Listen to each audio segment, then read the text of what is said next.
With Alex Ferrario and Tanner Hendrickson, I'm Brandon Kiley. A little bit of a different start today's show. Same thing, though, with me not being able to speak on the air, apparently. The St. Louis Blues announced earlier today that Drew Bannister, they're removing the interim tag. He's going to be named the next head coach of the St. Louis Blues. He's being introduced officially today in a press conference, but we begin with Doug Armstrong live here on 101 ESPN. Over the last, since the season ended, I got with my, what I call inner circle of guys that I make these decisions with. And, we talked about different people and two different people and came back to Drew as being the proper candidate to move forward with. And we're excited to have him here.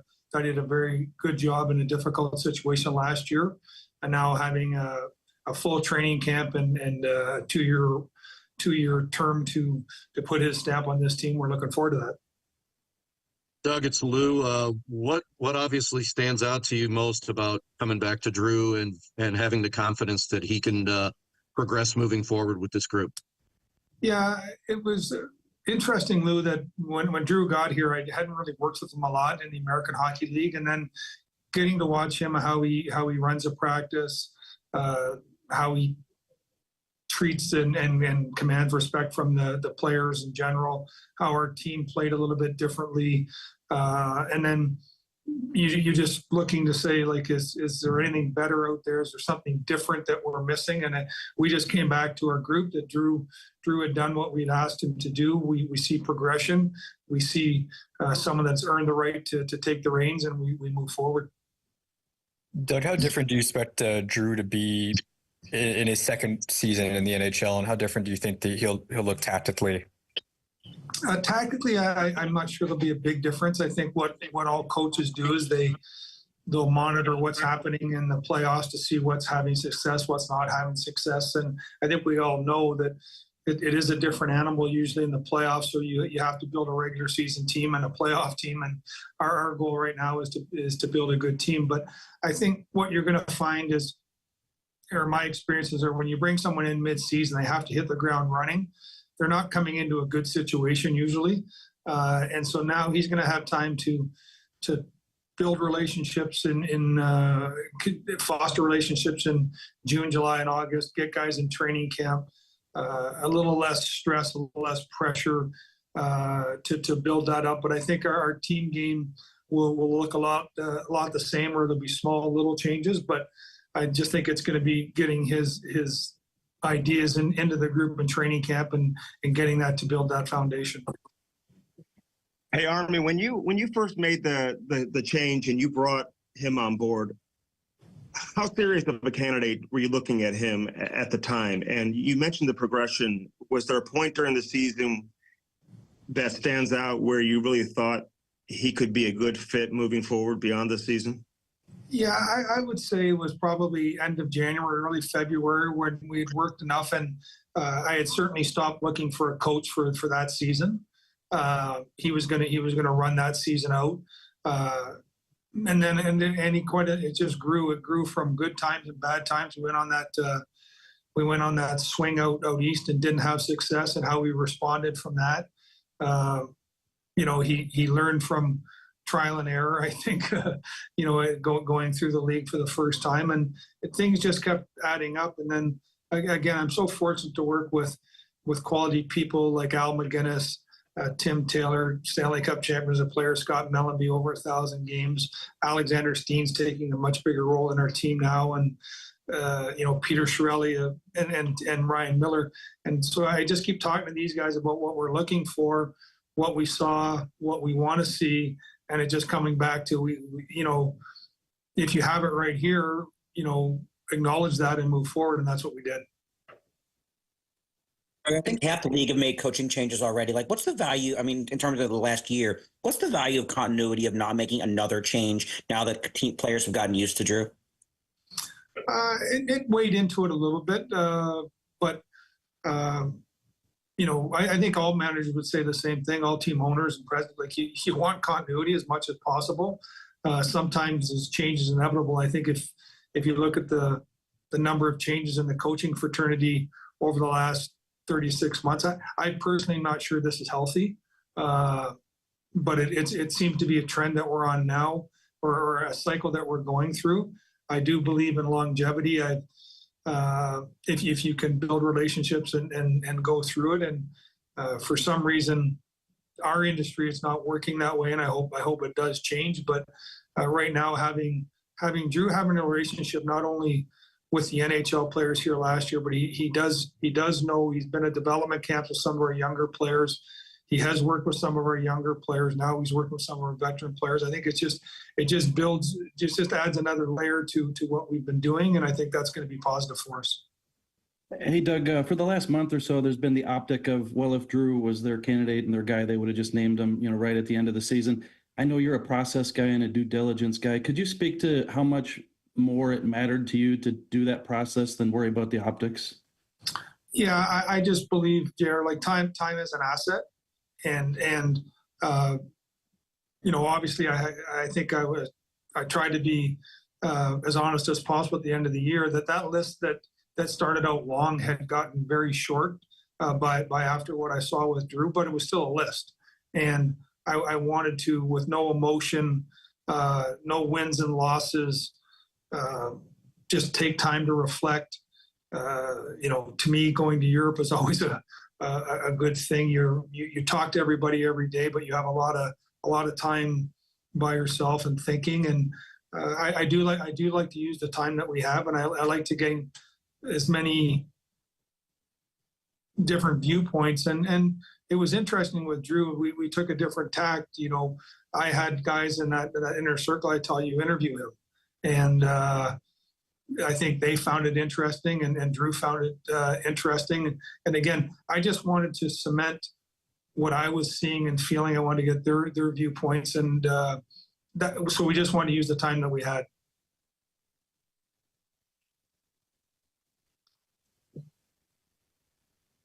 How do you feel like? Okay, there we go. Hey, sorry if I don't know if you already mentioned it or not, but did you say the entire staff is coming back as well? And do you expect to add anybody? Are you looking for additional experience, and how do you look at your coaching staff moving forward? Yeah, when I was going through this process with Drew, he told me he was excited about working with these guys again, and all indications are they will all be back. That's his recommendation to me, and that's my goal. They all have contracts, so that's going to be easy to do. I did say that we're open to adding someone if he wants. I want him to work with his staff and make sure he knows exactly what he needs. We want to bring the right person in if we add somebody, and that's going to be something that he and I can work on now moving forward.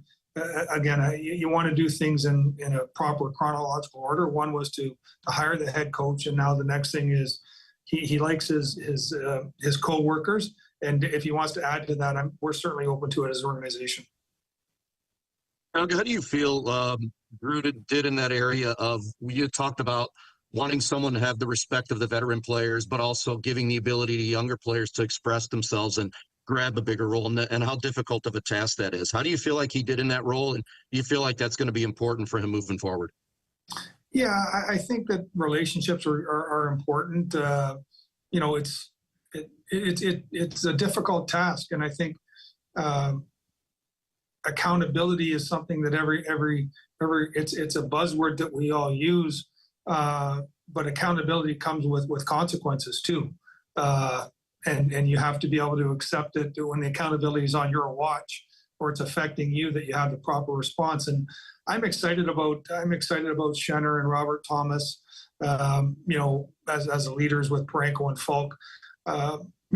It gives them an opportunity now, knowing that they have a head coach. They have a feeling for how he's operated. It's up to him now to build that relationship with those guys, and it's up to those guys to help build a relationship with Drew.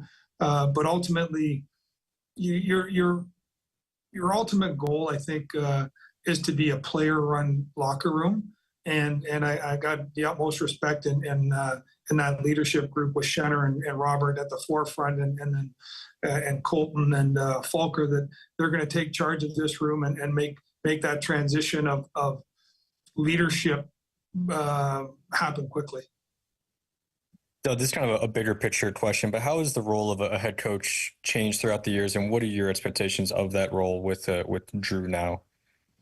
I think a lot of it is where you're at in your organization. You know, at what point. I think that you have to, you know, where we're at. We want to win. There's no question we want to win. We want to give veteran players the opportunity to have success and input younger players. I think that's different than where a different team is. And so I think each coach has to understand where the organization is at. But you can make massive changes quickly internally, and that's everyone's job to do that. But I think it's changed. I think there's communication things that are necessary. But at the end of the day, I also think that I do go back to, you know, like owners own, managers manage, coaches coach, and players play. And I think there has to be a collaboration to some point, but ultimately everyone has to do their specific job to the best they can do, and not be overly concerned with walking into other people's areas. Hey, Doug, some people are going to draw the correlation that if you hire a veteran coach and you make a bunch of changes, you know, the organization's of the mindset that you're going to compete sooner than later. If you hire an inexperienced coach, you know, the retool is going to take longer, you know, a couple, 3 years. Just what do you think the hiring of Drew and how this reflects on the retool and where it is? Well, as I said, I think our goal is to have to get the most out of the players that are here now, and to have the ability to input younger players like we did last year and moving forward. Quite honestly, like the guys from last year's draft, the only player I think we talked about at the end of the year that's going to be here that's going to really want to push for a job is Dvorsky, but that's going to grow each year.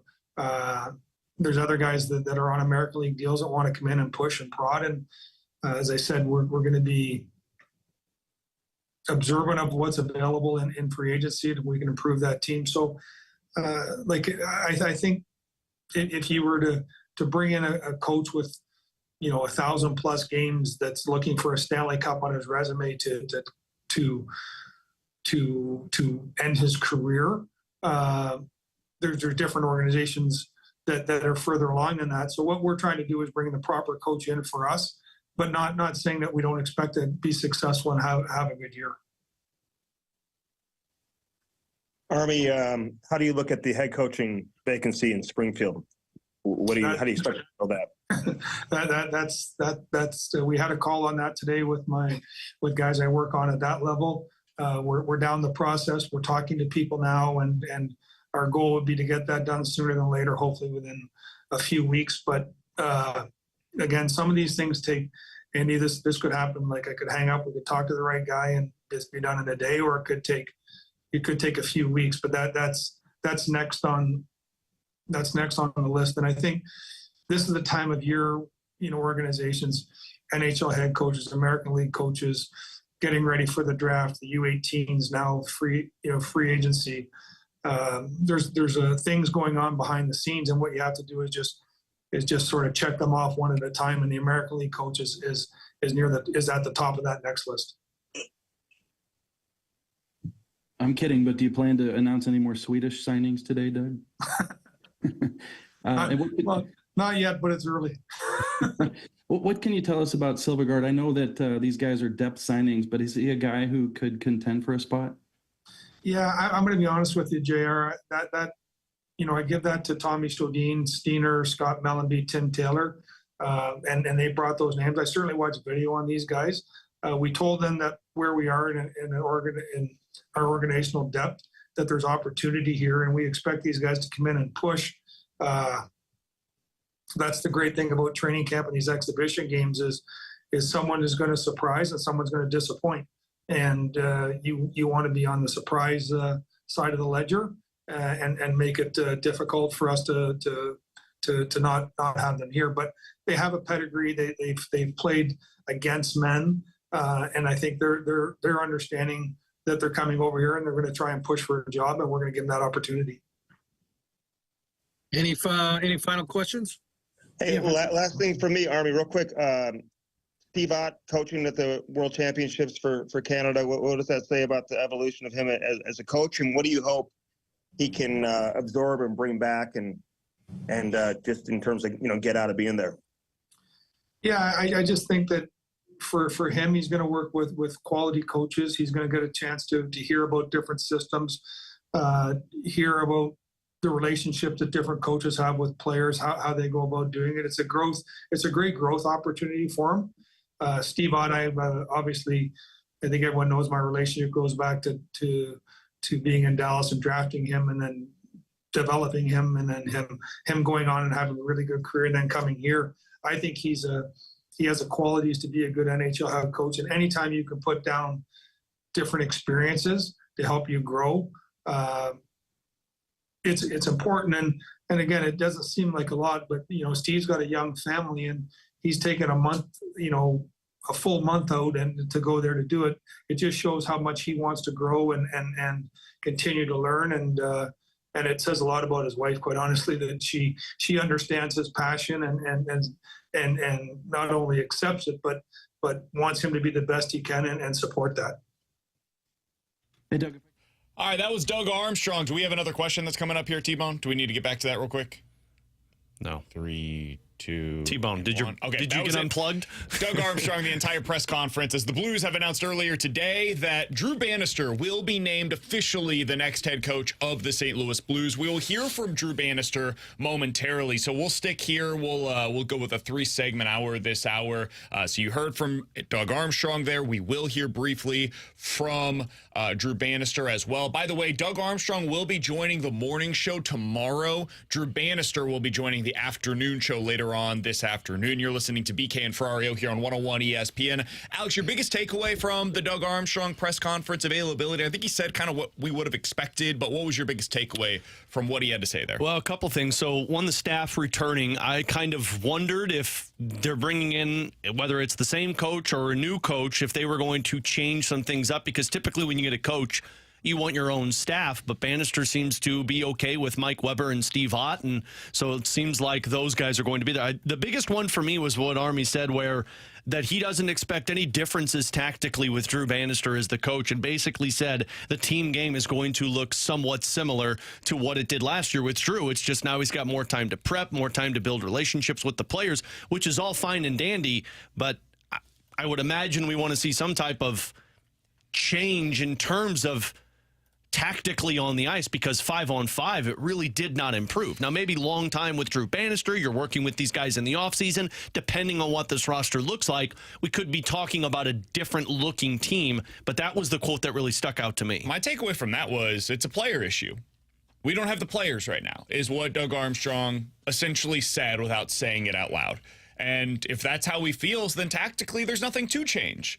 It's just a matter of these guys aren't good enough right now. We know that. We're trying to get younger. We're trying to grow with the kids, and eventually, when they get better, when we are able to support with them with our long-term players in place, that is when you'll see the best version of this coming to fruition. But in the meantime, it's not a tactical change that can be made. It's about those guys going out there and executing at a higher level. I thought it was really interesting. His final thing that he had to say that I was really curious about was when he was asked about implementing young players and what the plan is going to be for the rest of the offseason now that the coach is in place.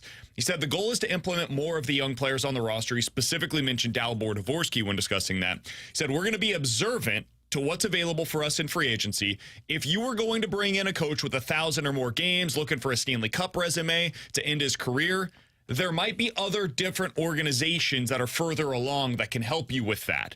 We're looking for a coach that can be successful for us. Basically, my reading into that was they are very committed to what their plan is right now, Alex. And going out there and signing a guy that is on the cusp or hoping to be on the cusp and will push you to go sign player X, Y, and Z to get you 5% better this offseason, that's not their plan. They're not going out there to find new stopgaps, right? They're not going to sign the Brandon Saad of this offseason is not what the Blues are looking for. They're looking for a guy that is going to come in and I don't know who the exact name would be, but like honestly, their next Kasperi Kapanen. 26 years old, lottery ticket, something like that. That's more of what they're looking for. Or that's a kid from Sweden that they signed that you put into this position that you have success. It definitely just felt like kind of not a stopgap situation, but it seemed like something that they're nowhere near where they want to be. And so now it's a matter of we need to grow the younger players, and that's what Drew Bannister can do best. And they believe Drew Bannister is the man for that job. He is now meeting with the media for the first time as the head coach, not interim head coach, the head coach of the St. Louis Blues here on your home of the Blues, 101 ESPN. Drew, congratulations. When did Doug Armstrong let you know the good news, and what was your reaction? So Doug and I have been talking over the last week or so when he was over in Europe, and then just this past weekend, he had offered me the job, and obviously for me, an exciting moment, something that I've been working towards, and something that I wanted for myself, my family, moving forward, and certainly to be a part of the Blues organization. When I came in and took over on an interim basis, that was something that for me, not only having success, while I was there in the interim basis, but also, the process, going through that process and giving myself an opportunity to be able to be interviewed and looked upon as the head coach of the St. Louis Blues. Drew, how did you kind of handle the uncertainty from the end of the regular season until this past weekend? Actually, you know what? Like I was, pretty comfortable with, leaving the season, and it can be a stressful time. But I felt, by the end of the year that I'd done a lot of positive things with the players, with the team. Certainly was, disappointing the way it ended up for us. But, overall, I was happy with, the strides we made with our players and with our team. And I felt at that time, I'd done as much as I possibly could at that time. And now just to go through the process with Doug and the rest of the management staff and look forward to, obviously, the answer that I got in the last couple of days and going through that process. And now, moving forward, really excited to be back, excited to work with these players, excited to continue to grow with the leadership group and excited to be back with the staff that I worked with.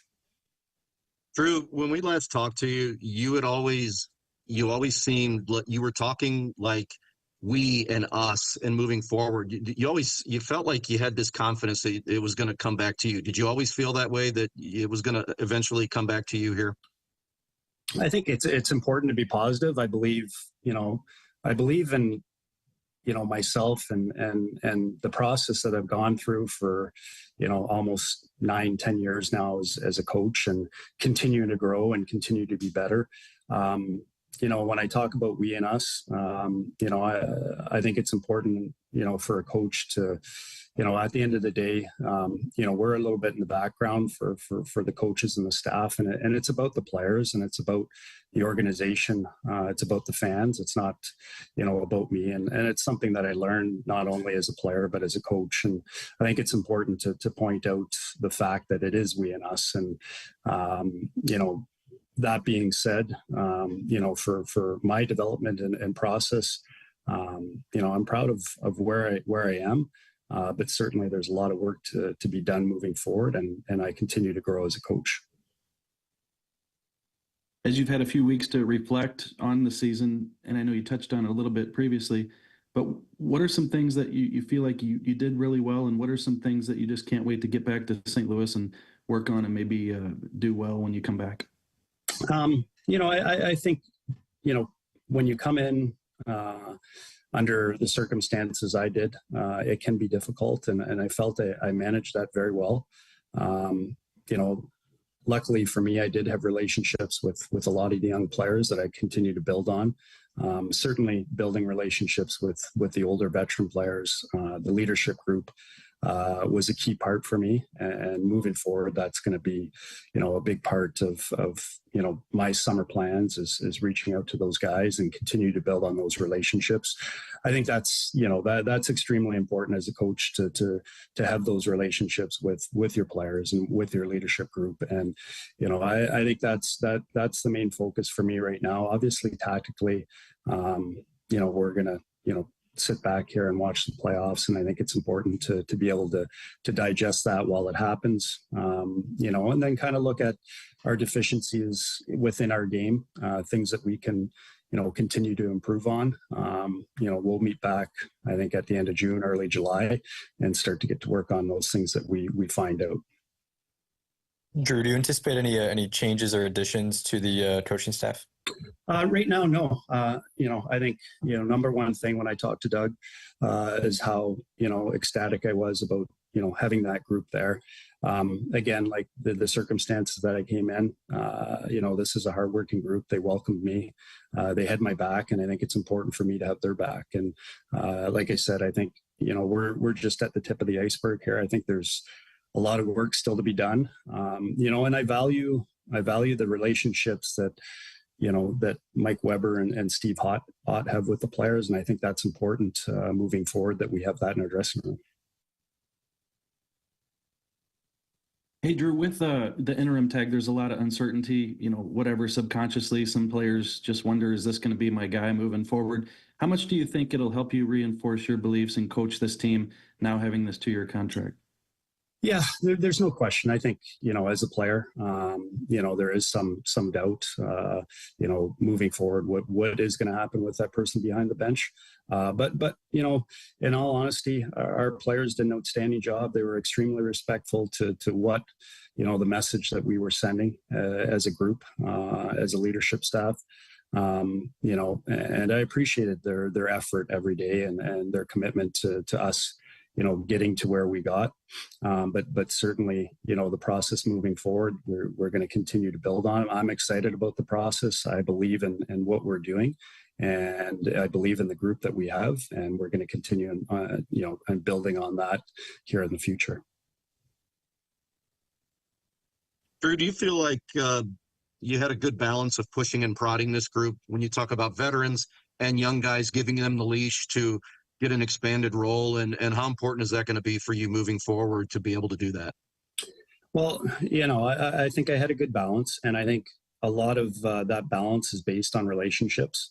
You talk about accountability. I think you have to be able to have good relationships with your younger players and your older players to be able to hold them accountable and for them to understand the reasonings and the why. But again, like that's something that for me moving forward, that I got to continue to work on and build stronger relationships with our players. So when it comes that time, the why and the reasoning behind it is a lot easier for, to have those conversations with players. But, to answer your question in short, I think it was a good balance for us, and the players accepted it. Sometimes they didn't like it, but they understood, the process and where we were going with it. Drew, you've obviously had a lot of experience in developing younger players. What are some of the important things from your perspective that you do in order to get growth from these younger guys? Well, I think the easy thing is just communicating with them on a regular basis and just getting out and getting to know them as people and not really the hockey aspect of it. I think that comes in hand in hand, but building trust with them is number one, and having those conversations that, sometimes may be uncomfortable, but I really believe in getting to know the person away from the rink and spending time, not really talking about a ton of hockey until we have to do so. We talk about hockey all the time. So I think it's more important just to build those relationships with players. I do a lot of phone calls whenever I can meet up with the players in the summertime, take time out of away from my family to be able to build those relationships. And I think it goes a long way with those players. Hey, Drew, Doug told us that he had his inner circle kind of conduct some interviews with you. If you don't mind, who'd you speak to, and did you come away from those feeling pretty good about how you presented yourself? Yeah, so I spoke to Alex Steen, and then I spoke to Pete Chiarelli, and also spoke to, obviously, at length with Doug, over the last 3 weeks and previous to that, and then Scott Mellenby also. That process was, over a day, probably about a 7-hour interview with all those three peoples, and then the continuing conversations with myself and Doug over the last month or so, leading up to the offer of the job.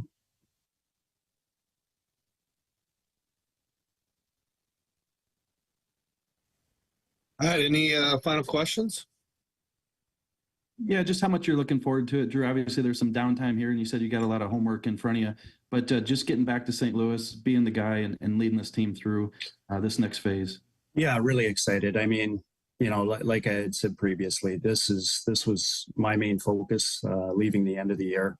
And certainly when I first came in was, to do a job that gave me an opportunity to remove that interim tag and become a head coach in the NHL. And I think when you start coaching, you look at the levels where you start and where you need to get to. And certainly this is the pinnacle of hockey, and there's only 32 of these jobs.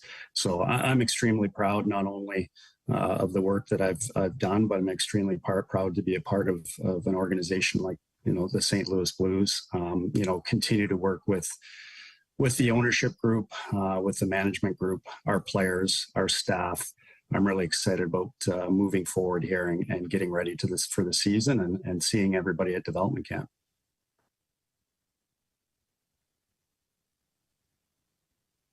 All right, Drew. Everybody, thanks for your time. That is Drew Bannister, the new head coach of the St. Louis Blues, speaking to the media for the first time with that title. The head coach, no longer the interim tag here in St. Louis. With Alex Ferrario and Tanner Hendrickson, I'm Brandon Kiley. If you missed any of those conversations with Drew Bannister or Doug Armstrong, you can check them out on our podcast page after the show today. 101ESPN.com and the free 101 ESPN app is where you can go to find them. You can always find them on YouTube as well, youtube.com/101ESPN STL. By the way, do want to update you. Drew Bannister will be on the fast lane coming up at 4:15. I'll have a conversation with the guys, what this means to him to be the new head coach of the Blues. I'm sure Jamie's got a bunch of questions schematically, what the plans are there as well. So we'll get to that with Drew Bannister. The fast lane, we'll have him on the show at 4:15. Doug Armstrong will be joining the opening drive tomorrow at 7:30. Alex, we will be joined tomorrow by Chris Butler as well, former captain on a juniors team for Drew Bannister, correct? The American Hockey League team. So his first year coaching the minor leagues for the Blues was that 2018-2019 team, and Chris Butler was the captain for him. So plenty of reaction throughout the day here today and tomorrow on 101 ESPN, of course, your home of the St. Louis Blues. Coming up in about 15 minutes or so, we'll get to questions and answers. 314-399-9646 is the Air Comfort Service text line. I want to hear from you guys on your reaction to the news of the day that Drew Bannister is the next Blues head coach. We will give you our full reaction to the news, what we thought when we first saw it this morning, coming up next here on 101 ESPN.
With Alex Ferrario and Tanner Hendrickson, I'm Brandon Kiley. If you missed it, we did hear from Drew Bannister and Doug Armstrong. They had their press availability after earlier today they announced that Drew Bannister would be the next head coach officially of the St. Louis Blues. Alex, we've been thinking about this all morning long, about what it means for the Blues, both the short and the long term.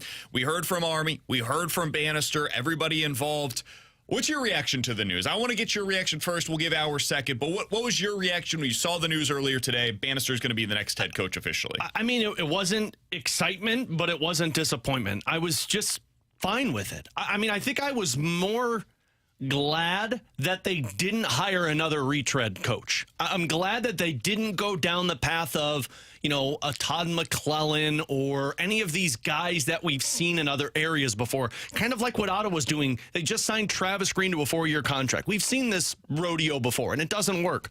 So I'm glad they didn't go down that path. When Doug said that, he talked to 2 different people, and those 2 people that he spoke to led him back to Drew Bannister in terms of coaching searches, that tells me that the guys that they wanted to, for a lack of a better word, upgrade over, weren't available. They couldn't get them out of their contracts, or they didn't want to coach in St. Louis, whatever that might be. And the next best scenario was Drew Bannister. So I think what they did was the right move in terms of just bringing in a new face to bring in a new face. Stick with somebody who nearly got you into the playoffs last year, found ways to improve certain players, and you still don't know what you got in Drew Bannister. I do agree with Doug, and when we talked with Drew BK after the end of the season press conference a couple of weeks ago, he talked about the difficulties of coaching mid-season and not knowing what the NHL holds in terms of the practice availability, the time to actually work on skills with players. You didn't have those. So now you got a full season with Drew Bannister with a roster that might be tweaked this offseason, and let's see where this thing goes. The comp that I made when they fired Craig Berube and brought in Drew Bannister, which I didn't say was going to be the same trajectory, but could be, was John Cooper from Tampa Bay. Cooper stepped in mid-season, missed the playoffs with Tampa Bay, and the next year won 46 games and got to the playoffs. Does that happen with Drew Bannister? I don't know. But the decision that they made might seem like a stopgap, but for them, they're in a stopgap position as a roster to figure out, who do we got? Are these guys players? How do we evaluate these players moving forward? And just like Doug mentioned when they fired Craig Berube, we've eliminated the coaching problem, and now we know that it's more of a roster issue. Yeah, John Cooper, Jared Bednar, those are guys that have followed kind of this path of going through the AHL and eventually getting their first head coaching jobs. And I think something that is noteworthy about both of those guys is they're 2 of the 3 longest tenured coaches in the NHL right now. Now, I'm not telling you that I don't think it is fair to put the expectation on Drew Bannister of winning a cup here in St. Louis and being the next John Cooper or the next Jared Bednar. Absolutely. But would you allow yourself the opportunity by hiring somebody like a Drew Bannister, or if they had gone with the Denver University head coach, like going down that route? You don't know what it's going to be. Like, it's the mystery box thing from, Family Guy, where it's like, hey, do you want the boat or do you want the mystery box? The mystery box could even be a boat. That's what the Blues are doing here. They're going with the mystery box of Drew Bannister, where he might be a really good head coach, man. We don't know right now. I think the honest evaluation of what we saw from him at the end of last season was, I don't know if that guy's a good head coach or not. It's my honest to God opinion. Do I think he could be a good head coach? Yeah. He held guys accountable. I think he did all of the things. He hit all of the notes that you would want to see from an interim head coach in the situation that he was presented. That being said, what does it look like when he's got guys that are on the cusp of winning? There's a lot of coaches around the NHL that can succeed or do what you want them to do while you're in this version of a retool, where it's not about winning every single game on every single night. Yes, that is the goal, but the grand goal is development. We need to get these guys to where we want them to go. There is a different type of coaching that needs to take place when you get to the place of it is about Stanley Cup or bust now. And those are 2 different ways to coach, 2 different requirements. And I don't know where he's going to be on that second part of it, but I know he can do the first part. And I think what the Blues showed you, and Alex, I always say this, it's about their actions, not their words. But the Blues are matching their words with their actions right now. And something I respect about Doug Armstrong a lot is that he lets you in on what his plan is. He told us before last year, I'm hoping that we can be right around third in our division and maybe fighting for one of those final wild card spots. That's where they ended up. He set the expectations. They were realistic, and they basically met those expectations. Did not exceed them, but met them. I think what he's showing you with this hire, with the way that they've gone about the start of the offseason thus far is we're committed to this slow burn of a retool. It's not a rebuild. They're not tanking. They're not doing anything like that. They're trying to remain competitive while building for like 2026. And I think that is shown by this kind of a hire. Now, and I agree with all of that. My concern with the Drew Bannister and why I felt like it might be best to find a different voice was because the style never changed. It was the same. I mean, Bannister even said it. I play a very similar style. I coach a very similar style to the way that Craig Berube coached here in St. Louis. And it is very evident that that did not work for this Blues roster. Now, that could change. You could switch this roster up this offseason and bring in a couple of new faces, and next thing you know, you have a new look. But the concern level with the Drew Bannister is this is just a stopgap hire to where, hey, we know we're not competing. Is that so bad, though? I don't think it is, but I'd like to see steps forward rather than stuck in the mud with the same stuff. And what do you mean by that? Like, I'd like to see growth of Robert Thomas even further. I'd like to see growth of Jake Neighbors even further. Jordan Kyrou, you want to see development with Zach Bolduc. And it felt like from Craig Berube to Drew Bannister, it was the same story with those players. I want to see Thomas get to that 100-point level. And if you're running, doesn't that just require him to have a better winger? Maybe. Like, isn't but that? But if they're banking on Kyrou being that winger for him, you're going the same system with the same players and expecting a different result. That's fair. And that's why I looked at it. And again, as Armstrong mentioned, there were two different people that he spoke to before they went back to Drew Bannister. So that tells me that they were looking for somebody, and the somebody that they thought was best for the team wasn't available, and they thought Drew Bannister was better than all of these other individuals. I don't know that I agree with that entirely. I think it could also be that they went and talked to that other person, their timelines didn't match, and their timeline matched with Drew Bannister's, right? Maybe. Like, that other person, I thought it was really interesting and revealing, honestly, that Doug Armstrong said, hey, we could go out there and hire somebody that has 1,000 games of NHL experience that's looking to win a Stanley Cup at the end of their resume. Joe Quenneville. Yeah, and that could be something that we could go down that path, but that's not where we're at as an organization right now, and there are other teams that would fit better with that mindset right now. If your mindset as a coach with this team is I got to win a cup right now as quickly as humanly possible, I got to go. I'm going to tell the general manager, president of hockey operations, go get X, Y, and Z this offseason. That does not align with where this team is at, where this organization is at right now. That doesn't mean I have to love it. That doesn't mean that it's something that you got to agree with. But I do respect that they have a plan, and I do respect that they're committing to said plan. And for me, and this might be a total tinfoil theory with this, but for me, the hiring of Drew Bannister is basically Doug saying this roster stinks and we have to fix this roster before we can compete. And my hope is that they actually do that. Not this year, because he's made it very clear that nothing in free agency benefits you. But I go back to what Doug said in the offseason, right at those exit interviews, and he said, we've garnered a lot of assets over the last couple of years. At some point, we have to turn those assets into NHL players, whether that be development with them or trading them into actual NHL players. At some point, you have to take this roster that you've got, and I'm setting aside the Bolducs and the Dvorskys and the Snuggeruds because those are developing. That's why I believe Drew Bannister is here, because you need a coach that can develop them. But I also look at the core that you have, and you have to make sure that the Thomases and the Kyrous and the Toropchenkos and the Jake Neighbors, these guys that are going to be here for the long term now, that they're taking the next step. They can't be stagnant while you're waiting for the other players to develop, because those guys that's what he's going to be judged on. And those guys have to lead the younger players. And if those guys are still looking to be taught and coached while the young players are, you're going to be in a whole mess of needing to, you need more help at the time you get to that next level than what you originally needed. That's the new mandate. The mandate for Drew Bannister is very simple. Bring along the young guys, get more out of the older guys. Yeah.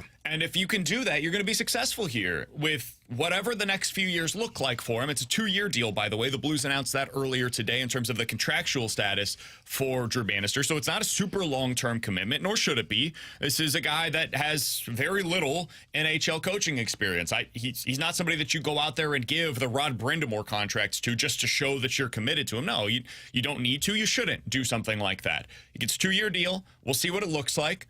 Honestly, my guess is they'll reevaluate this next season. At the end of next year, they probably come together, say, did it work, did it not? And if it did, great, we'll continue to go along. My guess is they'll probably extend him after next season if it works. If it doesn't work, then you go back to the market and you say, hey, here were the other 5 names that were on our list. Some of them weren't available. Now they are. Others are no longer available despite being available last year. Is there anybody new that we can add to this list? Let's go make that higher. I think this is a more than reasonable contract. This is a more than reasonable decision to make at this point in your build. It's a stopgap. If the Blues were 2 years from now and they made this exact same hire then, I would be very disappointed in that hire because I don't think it's something that you make when you're ready to compete at a high level. I don't think that's where they are. I think we all want them to be closer to the end of this retool than they actually are. I think the Blues were in year 1 this year of whatever this retool is going to be, and I think they need 3 years of it. So the next 2 seasons that are with Drew Bannister likely at the helm, this is the retool. This is what we're firmly committed to at this point, and it's going to be some pain. It's not going to be all hunky-dory every single night whenever we watch this team. It's going to be a lot of nights where we look at it and we're like, damn, that sucked. I think next year's going to be worse. I think the team results are going to be worse next year than they were this year because I think they are going to be relying on more young players than they did this year, and young players make mistakes that get you beat. So as long as we're all committed to that and we understand it going in, I think we can have a fun time watching it because the process could lead to something better. Yeah, and I might be doing myself. I might be rooting it for myself because I don't believe it's going to be worse than last year. I think it's actually going to be, if not around the same, if not maybe better, because you're putting younger players who have more talent in positions that aren't Kasperi Kapanen, Kevin Hayes, things like that. Guys that have upside over guys that you know exactly what that ceiling looks like. He's Alex, that's T-Bone on BK. Coming up in about 10 minutes or so, we're going to do something we don't typically do. We're going to react to basically the majority of Ili Marmol's post-game press conference yesterday because I thought it was one of the more insightful opportunities for us to hear what's going on with the Cardinals with their hitting approach right now. So we'll react to a bunch of the things that Oli had to say last night. That's coming up in about 10 minutes. Coming up next, 314-399-9646 is the Air Comfort Service text line for questions and answers here on BK and Ferrario.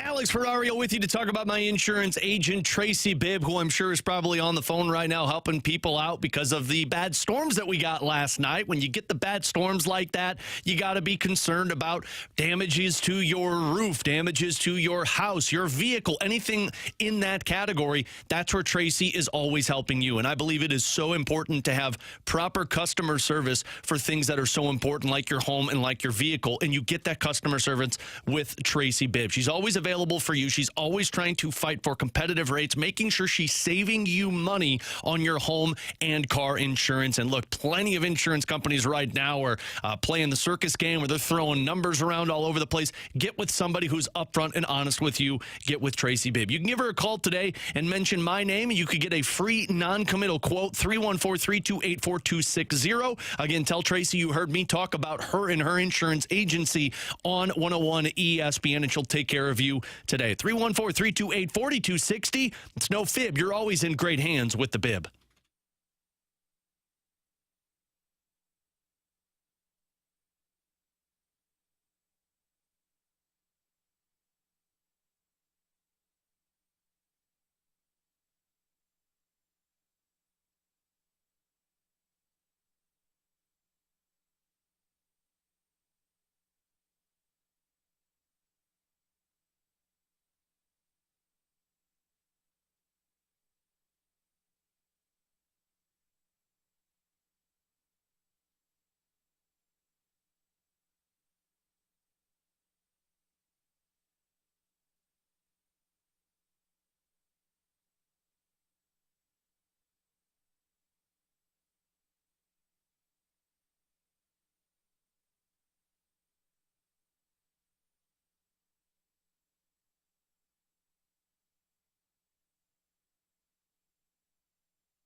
Terry Hendricks here with a Sports Center update driven by Johnny Londoff Chevrolet and Johnny Londoff Autoplex. Today, the St. Louis Blues announced that Drew Bannister has signed a 2-year contract extension to remain as the St. Louis Blues head coach. You can hear from the head coach press conference on our podcast page at 101ESPN.com. You can also hear him on the Fast Lane later today at 4:15. And tomorrow morning, Doug Armstrong will join the opening drive at 7:30. And the St. Louis Cardinals back in action tonight as they lost game 1 of their 3-game set to the Mets. 6:45 will be first pitch, and Miles Michaelis will get the start for St. Louis. The Sports Update is driven by Johnny Londoff Chevrolet and Johnny Londoff Autoplex. See them at londoff.com. Chevy, together we drive. Are you kidding me?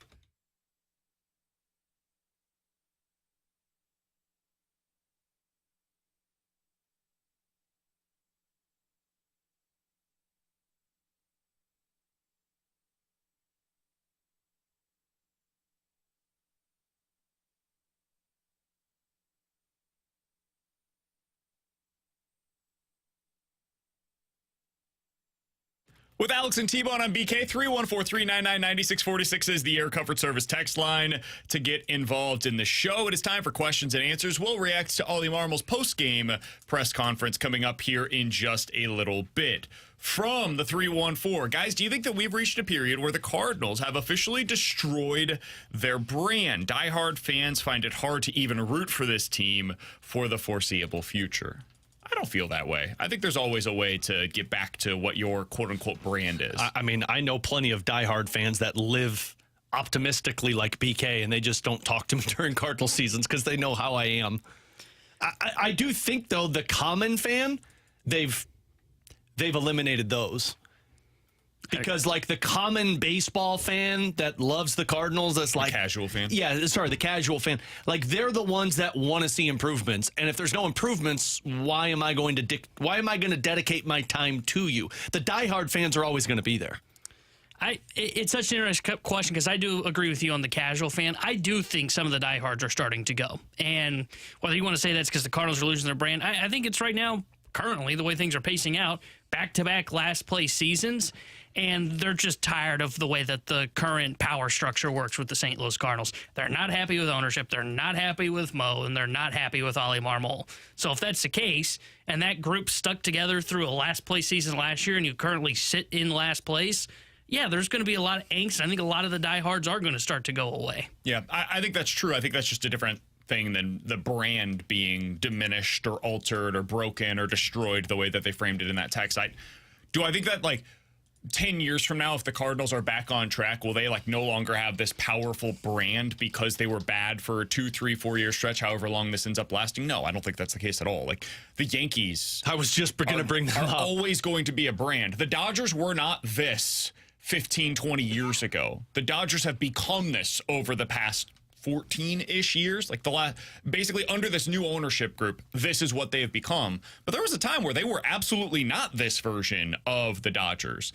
Like the NFL, the Cowboys went through some terrible, terrible lean years. Cowboys are still one of the biggest brands in all of North American sports. So the Toronto Maple Leafs went through some lean years, right? They're still going through them. I don't think that just means you immediately lose your brand. Does it for that stretch of time take away a lot of your fan support? Yeah, of course, absolutely. Fans like winners. That's what they ultimately come to the ballpark for, but I don't think it destroys the brand. I like good effort. From the 573, do you guys think that when Mo is talking about patience, he's actually looking beyond just the 2024 season? I think when Mo says he's looking for you guys, people in general, to be patient, he's talking about baseball, man. I'm going to say something that is going to be incredibly unpopular. You want to put your Mo tie on before you say it? Sure. He's right. How dare you? He's right. I mean, you son of a... The Mariners GM was also right with the comment that he had. I bet you think the Reds GM was right, too, of don't come if you don't like it. That was bad. he was out of his... He was wilding. Yeah, that one was bad. I mean... If we look at what's succeeded in baseball, now, I don't like that this is the case. Fair. Talent. What has succeeded over the last few years in Major League Baseball? It's teams that won like 85 to 90 games, got into the playoffs, and then got hot at the right time. Mo would tell you good vibes. I think that the Cardinals are missing the number 2 starter that those teams had, but you can also acquire that guy at the deadline as well. I don't know that the Cardinals would do it, but I'm just like, theoretically speaking, philosophically, he's right about the way that you can construct a roster that can end up winning a World Series. They did it twice here in St. Louis in the last 20 years. 06 and 11, those Walt Jocketty's team, you A. What about 11? Walt Jocketty's team. Okay, 4 years after he was gone. I think that what he's saying there is, hey, this is 162 games. There are going to be some weird things that take place. Yeah, like scoring 3 runs every game for 2 months. Yeah, it's hard for me to cape for him right now. It's really hard. I am losing all of my patience at this point. But last year was tough to cape for him because last year was... You sat there and acted like the pitching was going to... You can't use be patient when your pitchers have no talent. I felt totally different last year than I do this year. This year I can look at the back of the baseball cards and be like, yeah, I don't think these guys are all just going to be terrible. But we need to separate Mo because I'm with you. Like, Mo, for the longest time, I thought people gave him way too much crap. I thought he was better than what people are giving him credit for. Mo, in the last 3 years, has completely ruined that Mo. Little Mo should be disappointed with Big Mo. Wait, which one's Big Mo? Figure it out. Which one you think, Big Mo? Big Mo's got the 2 World Series. Somebody said the Tone Problem Bros are standing together. That's the also Tone fair. Bros. I see a little bit of myself in Mo. The Tone Rangers. I do think that there's something to the idea of you should be patient. We treat sometimes baseball here in St. Louis like it is football. This is not a way to win a fan base, no, man. I know. Damn. Trust me, the next segment ain't going to be a whole our lot number better one for me. ratings. I think we treat baseball in St. Louis kind of like it's football, where each game is so unbelievably important, and we live and die, and it's part of what makes baseball such a great market for it. We live and die with every single game. Beep, beep, beep. No, it's the best fans in baseball, man. Right here in St. Louis. Right now, I feel like we're like week 7 of BK's. Like, now look, just because we're not passing the ball very well right now. But you say don't worry, we're gonna figure it out. You say live and die with every game. It's a long season. We didn't do that last year. We said we'll be patient, and it took them to the trade deadline to be like, oh yeah, we suck, Dude, guys. 24 games in, all of us were out. Or out now. 34 Yeah, games now. in last year. They were 10 and 24, and we were all out. Completely out. We are at that point right now. You're about to We're lose 35 games another into the series season. after losing a series to the White Sox. I'm going to go out on a limb and say I think that this is going to get better. I think it is. You don't believe what you just do. said. And I You just don't know said you why. were broken yesterday. I was. I was a broken You're man. not. They have cheated on you multiple times. Just let them go. And BK just keeps going back for more. I think it's going to get better. I do. Am I alone? Ladies and Yes. gentlemen, this is what denial looks like. We've got the stages of grief on display here in this very Mine's room. anger. I've moved on. Yeah, And this is T-Bone's just in denial. Pure This team acceptance. sucks. Coming up next, part of what has me in a better place today, mentally, physically, emotionally, I'll wait for this one, ladies and gentlemen. was listening to Ili Marmol's post-game press conference yesterday. We'll let you hear all of it coming up next here on BK and Ferrario.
Listen, I think that this is going to get better for the Cardinals. I really do. I believe that genuinely. However, I'm not sure that's going to be the case tonight.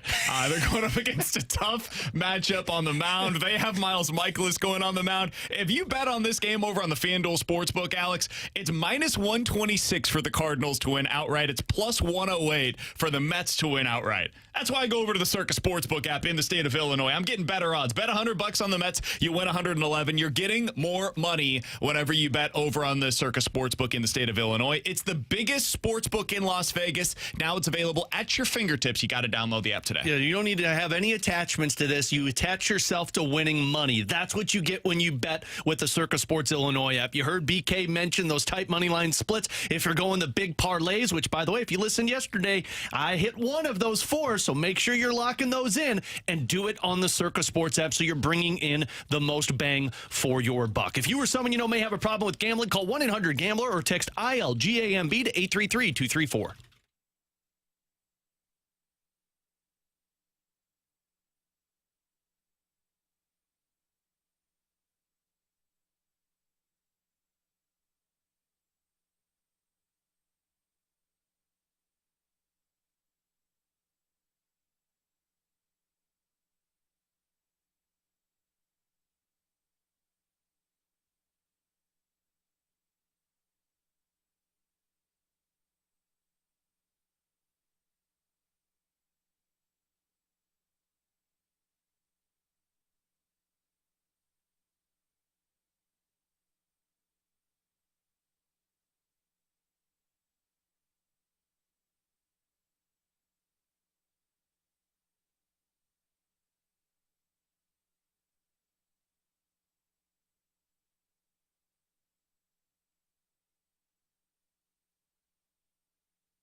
With Alex and T-Bone on BK. So I was watching Ili Marmol's postgame show yesterday on Bally Sports Midwest, Alex, and I thought to myself, man, I think this is the most open, honest, revealing we've seen Oli in a postgame show in quite some time.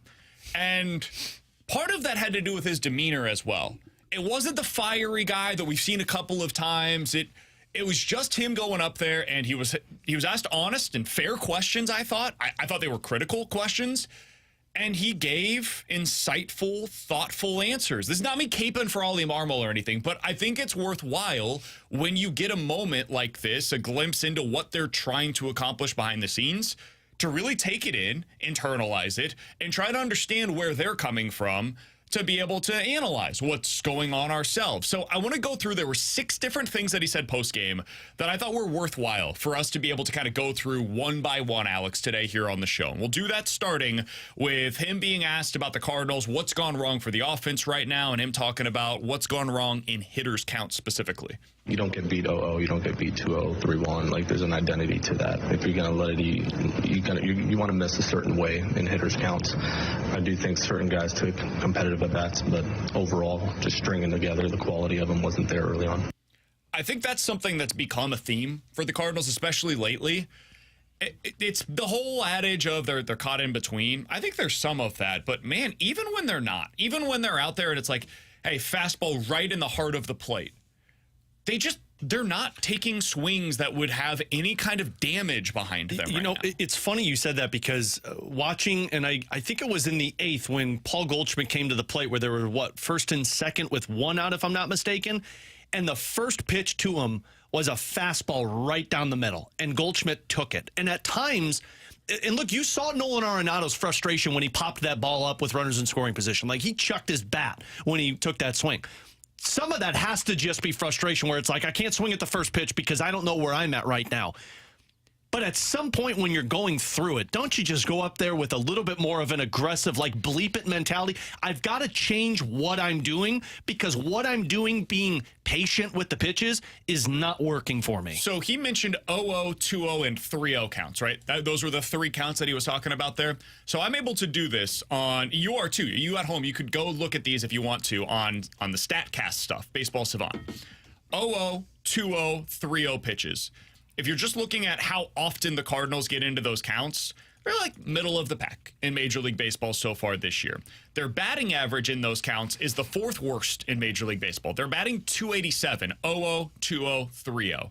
Only the Toronto Blue Jays, the Cleveland Guardians, and the Pittsburgh Pirates have been worse in those scenarios. By the way, the Toronto Blue Jays are batting .240 in those counts. Yeah, but Alek Manoah's back, baby. The Guardians are there. Slugging percentage in those counts, again, 0-0, 2-0, 3-0.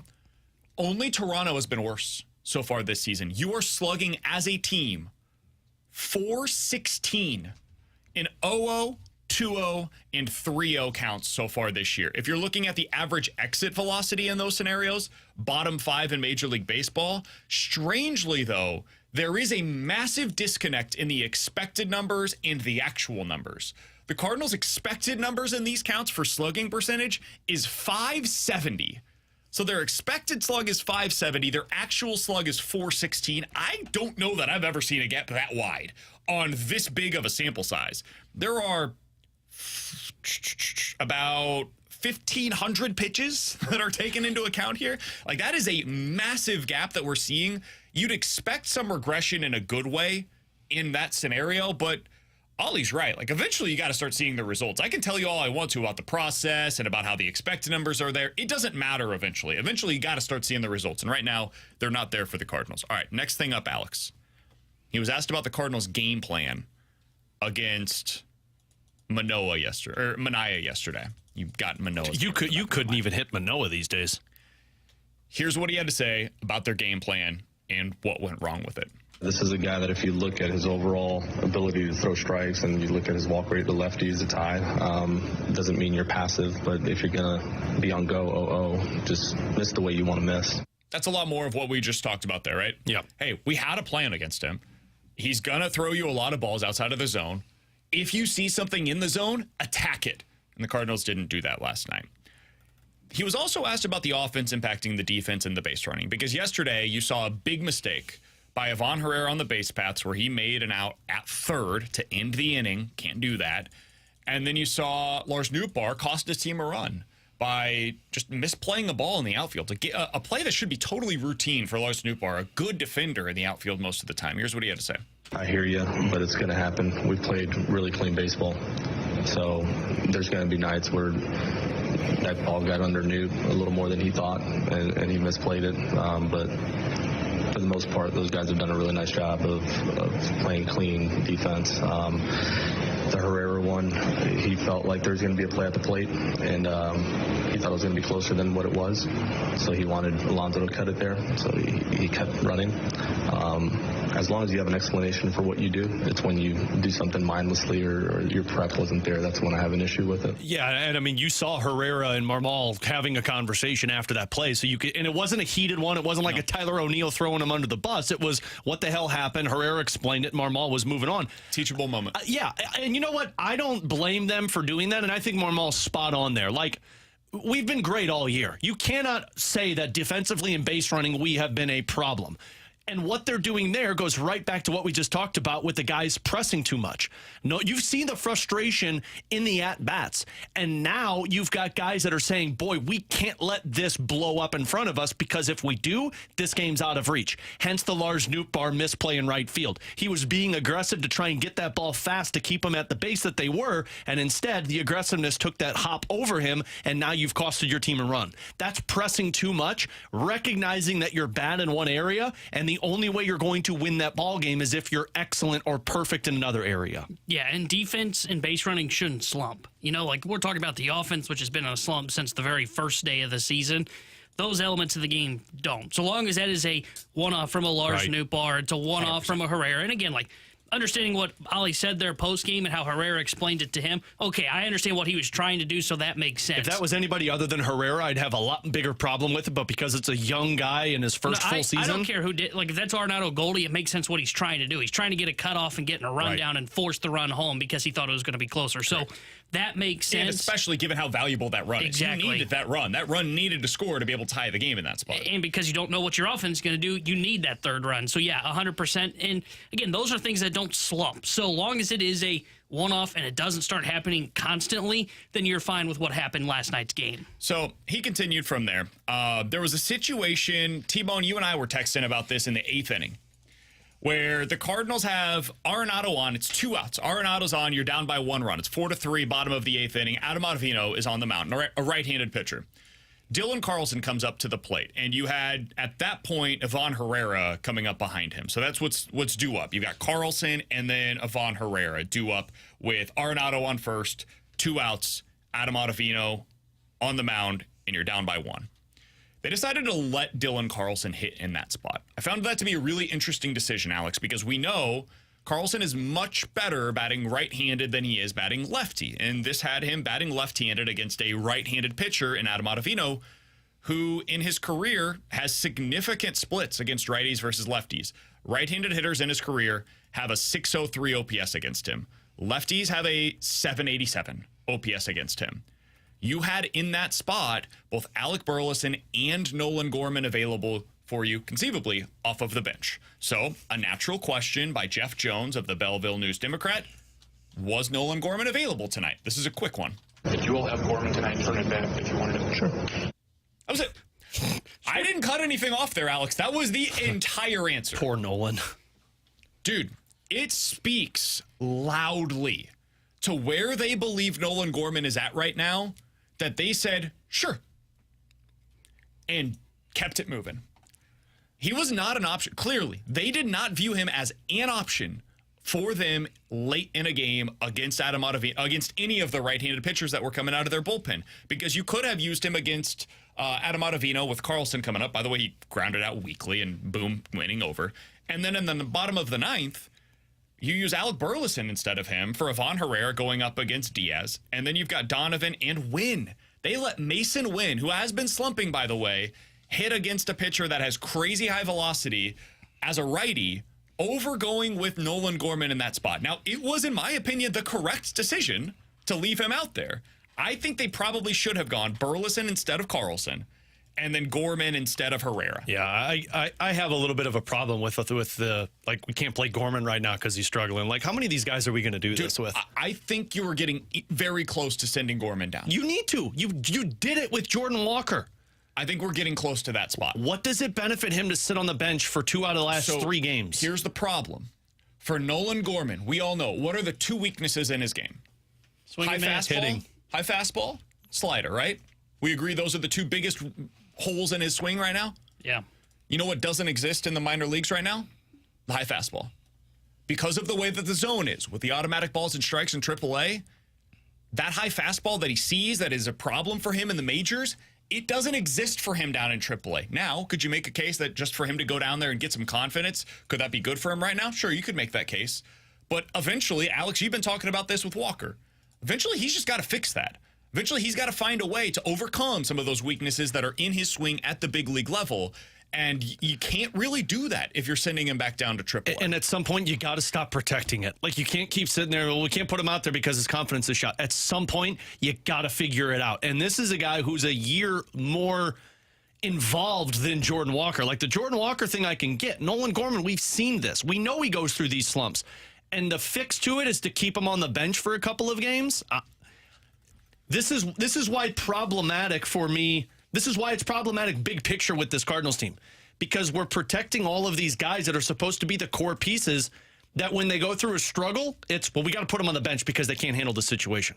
Or we got to send them to the minors because they got to go get their confidence what back. spot Marmol's in? He's in the spot Brew got fired for. Yep. Because it is, we're trying to win, and I think that's the right call, but you also got to develop the guys. And it is extremely hard with a guy like Nolan Gorman because I have no issue with him sitting the bench last night against a lefty. Guys, he looks lost. He looks terrible. And I understand that he has to learn it at the big league level, and I do not think they can send him down. He's past the point of send him down, learn the lesson, here we go. No, he's got to figure it out at the big league level, but I think you start by figuring it out against righties, and then you can move back to figuring it out against lefties. Like, they're facing a righty tonight. But shouldn't that have been a spot for him last night? It absolutely should have been. Now, I would have gone Burleson first for Carlson, to your point, just because I trust him a little bit more.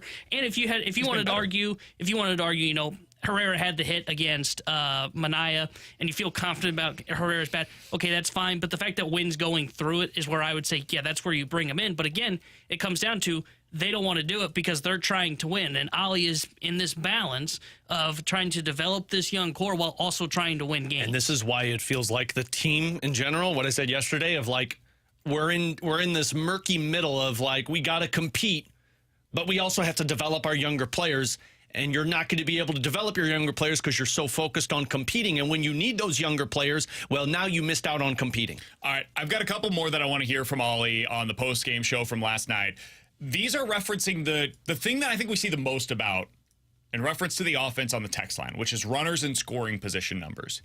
I thought Oli had two really good answers on this. I want to hear those coming up on the other side. And we're going to talk about whether or not this fan base is truly ready for a rebuild. We'll get to all of that coming up here in the next 30 minutes or so on BK and Ferrario here on 101 ESPN.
So, Alex, last night it was once again a problem for the Cardinals when they were hitting with runners in scoring position. It's been a consistent theme this season. You called them out for this. You yelled at me. Time and time and time again. I'm going to yell at you again because Ili Marmol, I thought, phrased it actually better than I did.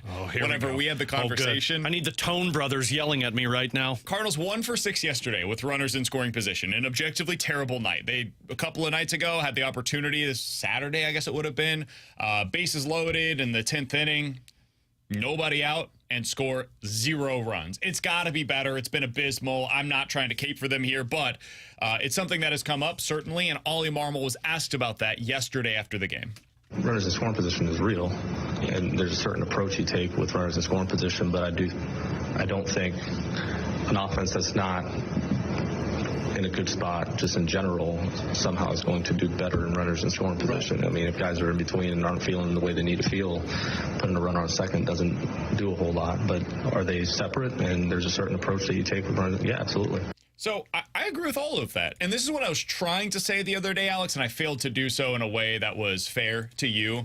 And then it ended up with me having tone issues and you getting upset, and then the two of us had a kumbaya moment afterwards. But it was tough. It was tough for like 10 minutes. I sat in my car and rage yelled for an hour, and then I felt better. The Cardinals this year, in all situations, just as a team, are hitting .215. And that I don't disagree with at all. The Cardinals with runners in scoring position are batting .201. On base percentage in all situations, .290. On base percentage with runners in scoring position, .298. Slugging percentage in all situations, .332. Slugging percentage with runners in scoring position, .336. They are the same team right now offensively, whether there is a runner on, whether there is a runner in scoring position, or if it is just the beginning of a game leading off. They are a bad hitting club, no matter the situation that presents itself for them right now. And I think that's the issue. And then Alex, I want to play this one more, then I will get your thoughts on it. He added one more thing to it. He was asked as a follow-up to that by Derek Gould of the St. Louis Post-Dispatch. I thought a really good question. Then what is your biggest issue? Like, if it's not runners in scoring position, then what would you say offensively right now? Please tell me he said hitting. Is the biggest problem? When you look at our ability to drive the baseball and slug and actually like swing at pitches that are in the heart of the plate, hit them hard and hit them far, that's more of an issue than just situationally hitting. And they both have their place, don't get me wrong. I'm a believer in situational hitting. That's not the story here. So everything that I've just heard from Oli, I come to one conclusion. You need a different voice working with these hitters. And again, we always come back to, like, maybe the hitting coach doesn't even matter, and this is on the hitters. But it is very evident that there are more underlying issues with this roster than just, well, right now they're not seeing the ball well, or they're not driving the ball well. If we're talking about not being able to drive the ball, not being able to slug the ball, he talked about, one, not being able to hit, but more than anything, hit when you've got guys on. And he talked about how, like, in the ideal counts for you, you're not approaching the pitchers the correct way. All of this tells me, like, the voice that is working with the hitters is not working right now. How can you keep running it back and saying it's going to get better? That's a fair question. I asked the same thing. I'm totally with you. It's just, and again, like, I don't even think a hitting coach makes a difference. I think you're talking about the players not being able to reach the level that you expect them to. But at some point, if you're going to list off all of these problems with your hitters, and you go back through this season and there have been maybe 1 or 2 games strung together that you feel like, hey, they're making improvements, and then the next day it's back to Old Faithful. You can't keep running it back out there the same way. You can't keep saying, well, our hitting coach is going to get this figured out. You need a different voice. I agree. Yeah, I do too. I think you need a different voice. And everything that he just explained to me is a player problem. Absolutely. But the reason you need a different voice is see if you can find out if that voice can provide the answers. Because to what he said post-game to me was, hey, we don't have a game planning issue. To me, it's not a game planning issue. It is, hey, we're not letting it eat. So in other words, attacking in those hitter accounts, and they're second-guessing themselves, and they're not driving the baseball. That's all a player issue. That is not Turner Ward's fault. But at some point, it does come down to, okay, basically what Oli said was, hey, we don't have the magic button, and he said this last night, we don't have the magic button to just turn this around. Okay, but you can kind of change some things around, and you've changed the lineup. It hasn't worked. It's now down to Turner Ward, and I don't think he should be fired. Like, I'm not the one that says you should fire the hitting coach, because I'm not saying this is Turner Ward's fault. But it is clear, to your point, that there needs to be a change in the voice, change in maybe however they approach things behind the scenes to try and get this offense going. Because if he's saying we're not letting Eaton hitters counts, well, that is severely alarming that this team is not able to get hits when it's 0-0, 2-0, because those are supposed to be the best counts as a hitter, and they are not driving the baseball, and they're not swinging at meatball pitches, as you want to call them. That's a recipe for failure if you're the St. Louis Cardinals. Yeah, and unless you want to keep doing the same thing over and over this season, and now you're potentially going into what could be a 4-game losing streak, like, now is the perfect time to you approach this and say, we need to do something different. I thought yesterday before the game was the perfect opportunity for them to say, listen, if this didn't get better against the White Sox, it's really hard for us to now continue to go forward with the exact same approach. We've got to change something. And it goes back to what Doug Armstrong has mentioned a number of times. There's only so many things that you can change. You can't really change the players mid-season. You can't just go back and say, like, hey, this isn't blackjack where you get a new hand every time, right? You either play it or you don't, but you get a new hand whenever you want. That doesn't exist in Major League Baseball. Like, this is who the Cardinals bet on. They placed a huge bet on these hitters. And it's expensive. It took a lot of time. There was a lot of process that went into this. And last year we saw a lot of the results. I know people don't want to talk about it. They reject when I say, like, hey, they've got some good hitters in this lineup. I truly believe they do. Gorman has power. We've seen it with Goldie and Arenado. I don't believe that they're just broken. I don't. Maybe they're not going to be the same that they were last year or 2 years ago, but I don't believe they're this broken. This is bad, dude. They look like some of the worst hitters in Major League Baseball right now. I don't know what you can do to change that. And I don't think this is necessarily a Turner Ward problem per se, but when the Blues decide to switch who's in charge of the power play, I don't think it's necessarily the guy that was in charge of the power play that broke the power play. Yeah, it was because you didn't have a one-timer. And I think sometimes you just need a change in voice. I think sometimes it might be as simple as, like, hey, the things that you're saying to these guys right now are not getting through. And I don't know why that is. I don't think it's fair that that's the case. But there's a reason why there's only 5 teams in Major League Baseball that have employed their current hitting coach for 3 years or longer. There's a reason for that. It's because these dudes, their voice just, it starts to dissipate. It goes in one ear and out the other. And guys start going back to what they know. And right now, what they know is not getting any sort of production. So I think it's something that they should have done. It's also the easy way out, to be totally fair. Like, the easiest thing to do right now is fire the hitting coach. That is the easy thing. The hard part is, like, getting these dudes back on track, and they've got to get them back on track. So hearing all of that from Oli last night, I'm not telling you that you got to feel better about the Cardinals because he had, in my opinion, a good night of post-game press conference answers. In grand scheme of things, that doesn't matter.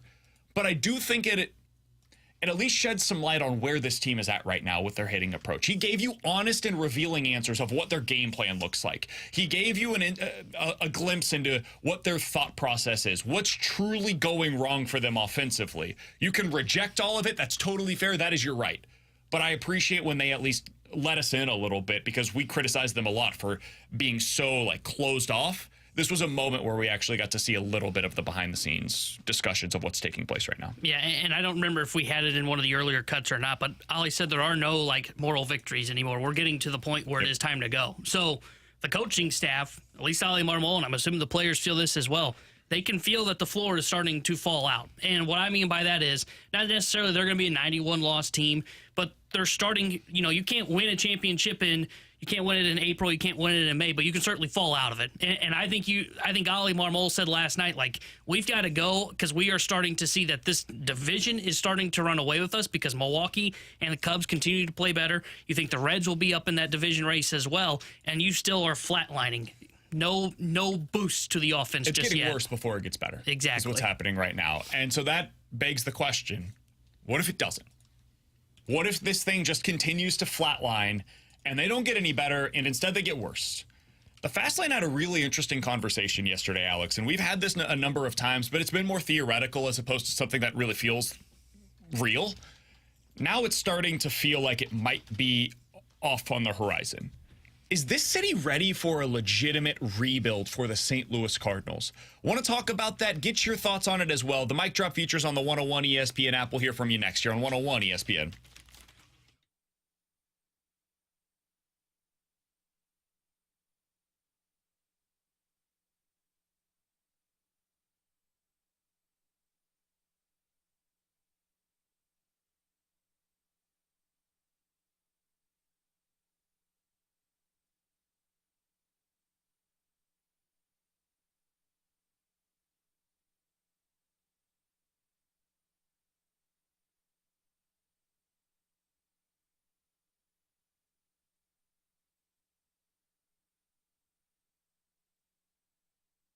Alex Ferrario with you to talk about my friends at Classic Air Care, taking care of my HVAC system. Frankly, taking care of tons of people's HVAC system. They've been making people comfortable since 1926. My dad has been using Classic Air Care for about 30 plus years with his house and his HVAC system. I've been using them since I purchased a home back in 2016, and I use them because they are so honest with me with my unit. They're also incredible with customer service, and you can see why on their 4.8 rating, excuse me, up on Google reviews, like from Sue, who's talking about the technician Jack, who came out, fixed a long-time problem, realized we needed a new HVAC system, talked through the entire process, and that weekend had a new air conditioning unit in my basement. They have financing options available for you.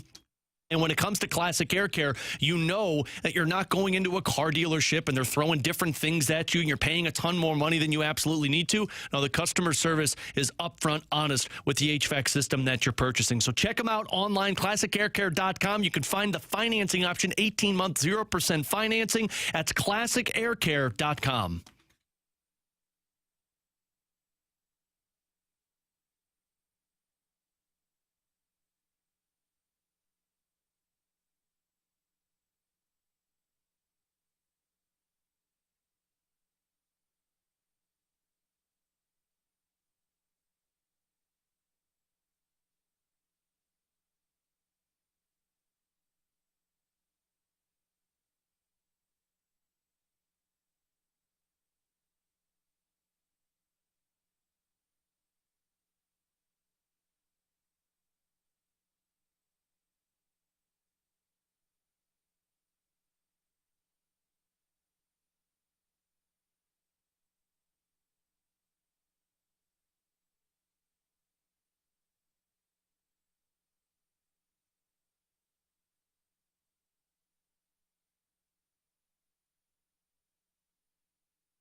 Terry Hendricks, the Relay Sports Center update driven by Johnny Londoff Chevrolet and Johnny Londoff Autoplex. Earlier today, the St. Louis Blues announced that they have signed Drew Bannister to a 2-year contract extension, making him the new head coach of your St. Louis Blues. And if you missed the introductory press conference for Doug Armstrong announcing the hiring of Drew Bannister and Drew Bannister's introductory press conference, check it out on our podcast page at 101ESPN.com. And also, don't forget, Drew Bannister joined the Fast Lane at 4:15 today. To hear from Doug Armstrong tomorrow morning on the opening drive at 7:30. Cardinals will be back in action tonight as they dropped game 1 to the New York Mets. 6:45 will be first pitch tonight.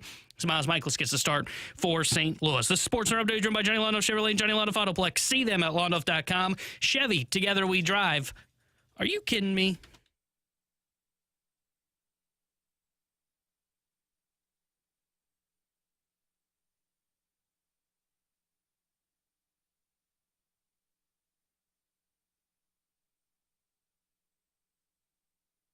With Alex and T-Bone on VK, coming up in about 15 minutes or so, we'll be joined by Jeremy Rutherford, Blues insider for The Athletic. He'll join us to discuss the news of the day that the St. Louis Blues have officially announced Drew Bannister as the new head coach of your Blues. Yeah, he was the head coach previously, but it was with the interim tag. They're removing that now. He got a 2-year contract earlier this morning, so we'll talk to JR about that coming up here in just a little bit. But Alex, yesterday I was listening to the Fast Lane, and they had a conversation that we've had a number of times, but it feels more real this time having it, about whether or not people in St. Louis are ready for a legitimate rebuild. Want to play this for you? We'll react to it on the other side. You still, as a Cardinal fan today, even losing 2 games to the terrible Chicago White Sox, still hold out hope that because of what's on the back of that baseball card, Paul Goldschmidt will show up to the ballpark today and be what he is. You still have hope for that. If you get rid of those guys, there is no hope. And that's starting completely over, and I do not think that this franchise would be willing to do that. So here's the crazy thing is I actually feel like the fan base is finally ready for that. I do. I think Cardinal Nation is so tired of middling. If the proper front office voice were to step up at an actual press conference giving actual information and just said, hey, we are going to rebuild this team so that we go back to the success that we've had before consistently, where we're talking about World Series, not just wild cards. I think the fan base right now is ready for that. Think that that's what they want until they get it. And then you realize, oh, you know what? It wasn't half bad having a chance to win a game. But Kerry, it's been a last place team for 2 years now. So that was the Fast Lane talking about this yesterday. If you missed their full segment, I think it's worth your time. It was a really good segment on what the pluses and minuses are for a rebuild. Alex, my firm opinion on this, and I want to hear from you guys as well. The mic drop features on the 101 ESPN app. We'll get to those coming up here in just a second. But I can't speak for listeners. I can't speak for fans and how they feel right now. I can only speak for myself. And for me, I would hate seeing something like this in St. Louis because it gets to the core of what it means to be a St. Louisan, and I'm not trying to be overly dramatic. I'm really not. But I think it is kind of dramatic. This city needs the Cardinals to be good, man. Because if you go into a scenario where you are truly rebuilding, and I'm not talking about a retool like the Blues, I'm talking about a rebuild the likes of which you have to do if you're really committing to that. It's not a half measure. You're really going to the bottom of the barrel. You're doing what the Pirates do. You're doing what the Reds do. You're doing what the Royals do. You're doing what the Chicago Cubs did. Alex, I've got some of the numbers for you. It doesn't always get better as quick as people think. The Philadelphia Phillies from 2013 to 2020, they had exactly 0 seasons above 500. It was a decade of not getting back to above 500. The Toronto Blue Jays, I wouldn't say it was a full-blown rebuild, but it was something pretty close to it. They won 76, 73, and 67 games over a 3-year stretch. That's the quote-unquote rebuild part of it. 2020, they made the playoffs in the fake COVID season, did not win a game. They have not won a game in the playoffs since. So yeah, they rebuilt for what? They're in the same place right now that you are, where they're wondering, what does our future hold, and where are these stars going to go? Now, the Astros are technically considered to be a success story with the rebuild, right? Well, from 2009 to 2014, a 6-year stretch, they won 74, 76, 56, 55, 51, and 70 games before finally broke out with 86 wins, which Cardinals fans say is unacceptable here. The next year, 84 wins. And then finally, 2017, a decade into the rebuild, they end up going to the World Series and they win it after winning 101 games. It took a decade of pain. And that was the Phillies? That was the Houston Astros. The Astros, sorry. The Texas Rangers, starting in 2017, Alex, they committed to a rebuild. 78, 67, 78, 22, 60, and 68 wins. Finally win the World Series last year. From 2017 to 2022, did not make the playoffs a single time, or at least 14 games back, and in most of those seasons, 20 or more games back in their division every single year. Chicago Cubs, a team that you can point to as quote-unquote successful for their rebuild. From 2010 to 2014, they won 75, 71, 61, 66, and 73 games. They finished at least 15 games back in the division every single year. Boom, 2015 happens. We know what took place there. They compete for 4 years, and then they start another rebuild. It's wild that they're considered the successful rebuild because it took them 6 years. If you want this, and I get it if you do, I really do, honestly. Watching this sucks right now. It's brutal. It's not fun. You are committing to 2030 competing for something meaningful.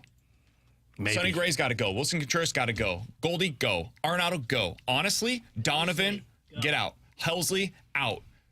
Everybody that has any name recognition for you, for the most part, other than Wynn and Walker and Gorman, gone. And you might be moving on from some of them if they're not the Absolutely, right guys. because they might not. By the time you're winning again in a meaningful way, they're on their second contracts. So that's what a rebuild looks like. And so if you're committed to that, if you're ready for that, dude, good for you.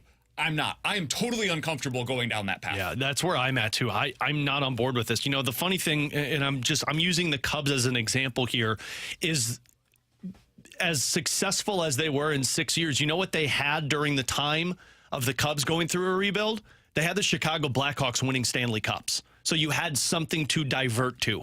You don't have that in St. Louis. If the Cardinals go under, you're relying on another team that's going through a retool right now. So you don't have a fallback. You're watching bad sports year-round for potentially 3 years. With no football. With no football.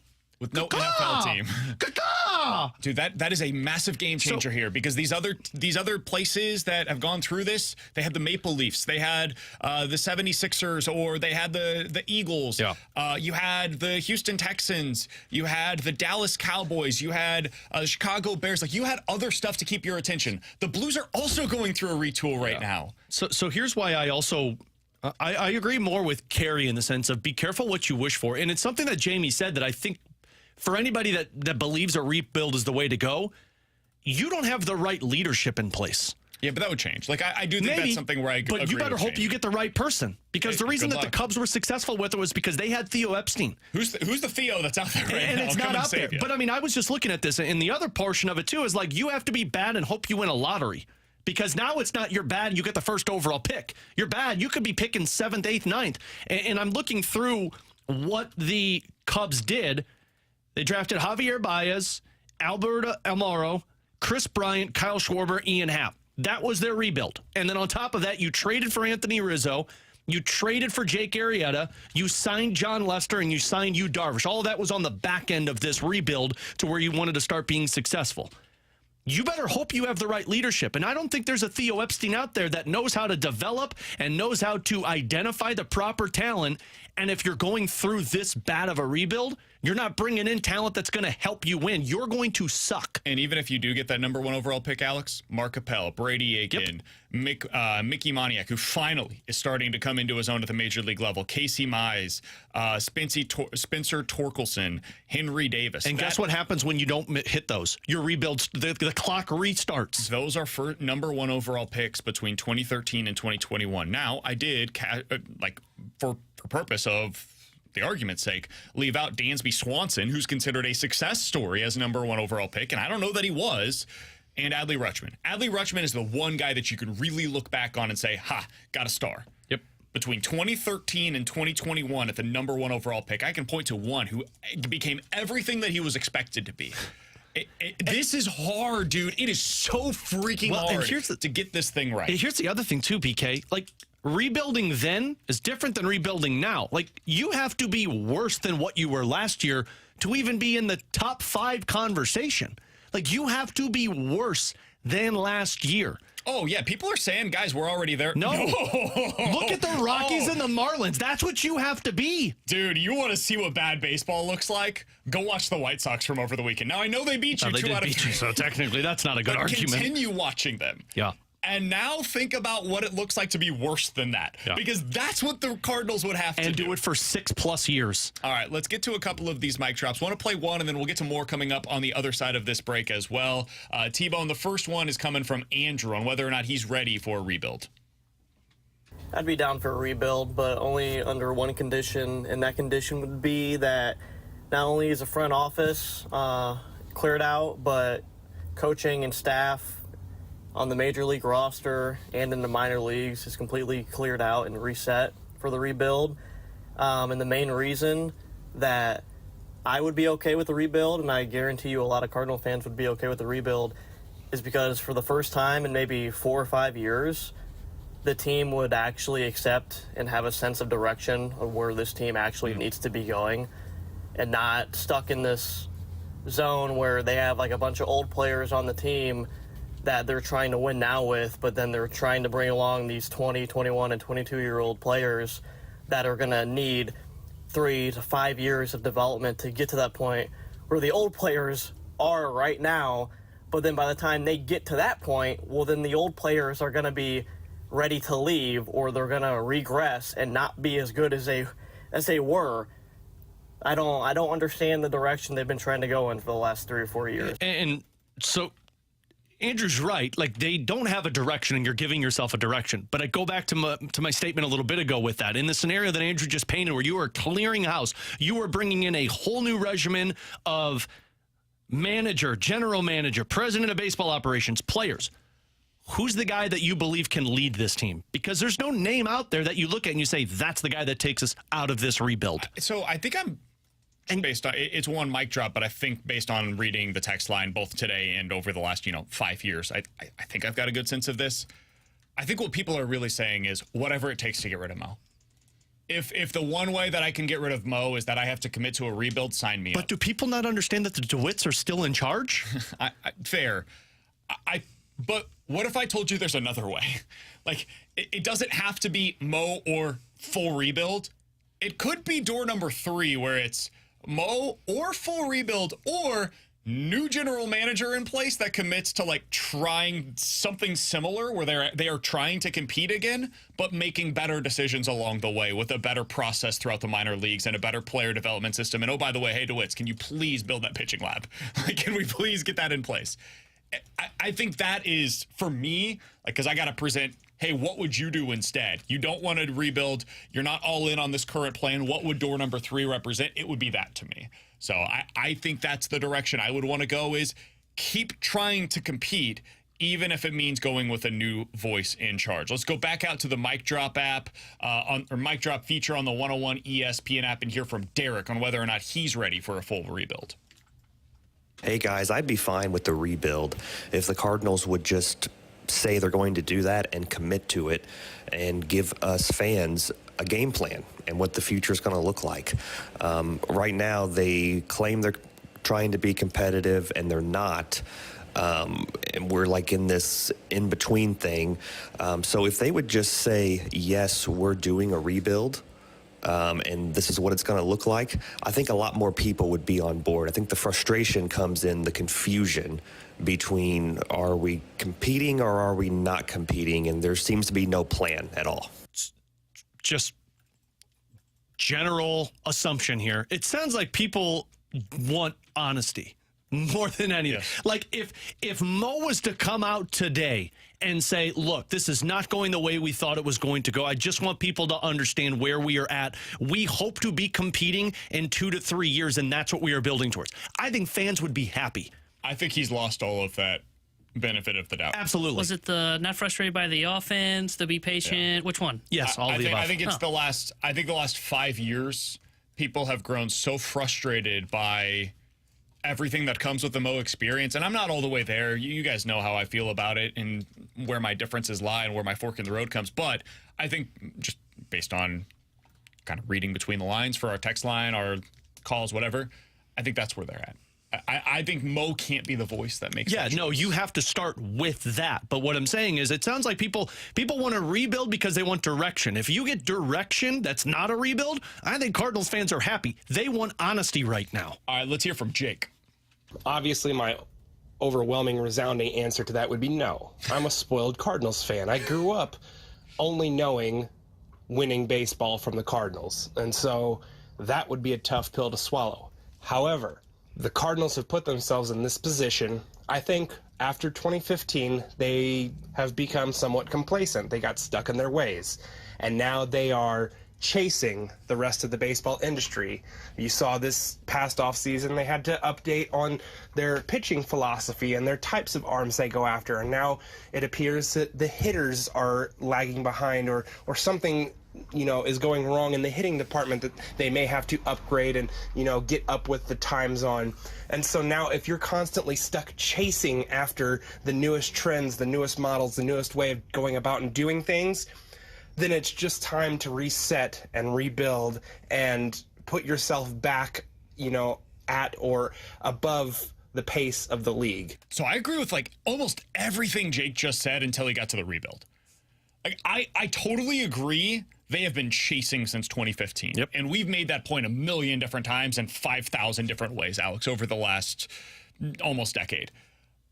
Where I will like go my separate ways with Jake, though, he goes one exit ramp, I go another, is getting to a full-blown rebuild. I just don't think that's necessary. I think they are. I know it doesn't feel this way right now, guys, but if you have the right player development in place and like pitching wise, I think they might.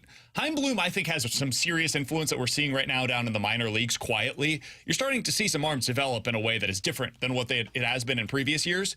And I do think that the hitting development has actually been better. They've produced hitters over the last few years. For whatever reason, it's all gone to hell in a handbasket this season, but it's been there for the most part. So I think they're getting closer in that regard. I think that this past offseason, they put themselves into a very clear, we have to do this. We have to get 3 starting pitchers that can start 30 or more games. And it's because that player development through the minors just totally crapped out on them for a year. And they've got this donut hole that currently exists where like down in AA and below, they've got some good pitchers, but at AAA guys have stalled. I think if you get 2 years from now and you get the right voice in place and you get the right idea of what the philosophy should be, what the plan should be, I think this team can be right back in the playoffs. I mean, by the end of this year, honestly, but over the next couple of seasons. I know that sounds crazy given what we're watching right now, but I do think that is very much in play if they can get this thing back on track. Just think it's important to keep it in the front of your mind when you're sitting here listening and screaming at the radio. You guys are idiots. It needs to be a rebuild. You need to go into a rebuild. A rebuild starts from the owners, and it starts with the DeWitts, and you're not changing the owners. You can change Mo all you want, but the real reason Mo has been here as long as he has is because he's got a great relationship with the DeWitts. And if the DeWitts aren't on board with all of this, then guess what? Your roster is not on board with all of it. He's Alex, that's T-Bone, I'm BK. Coming up in about 15 minutes or so, we'll get more into this. We'll hear from you guys. The mic drop features on the 101 ESPN app. Are you ready right now for a full-blown rebuild by the St. Louis Cardinals? We'll get into that in a little bit. Jeremy Rutherford, Blues insider for The Athletic, joins us next year on 101 ESPN.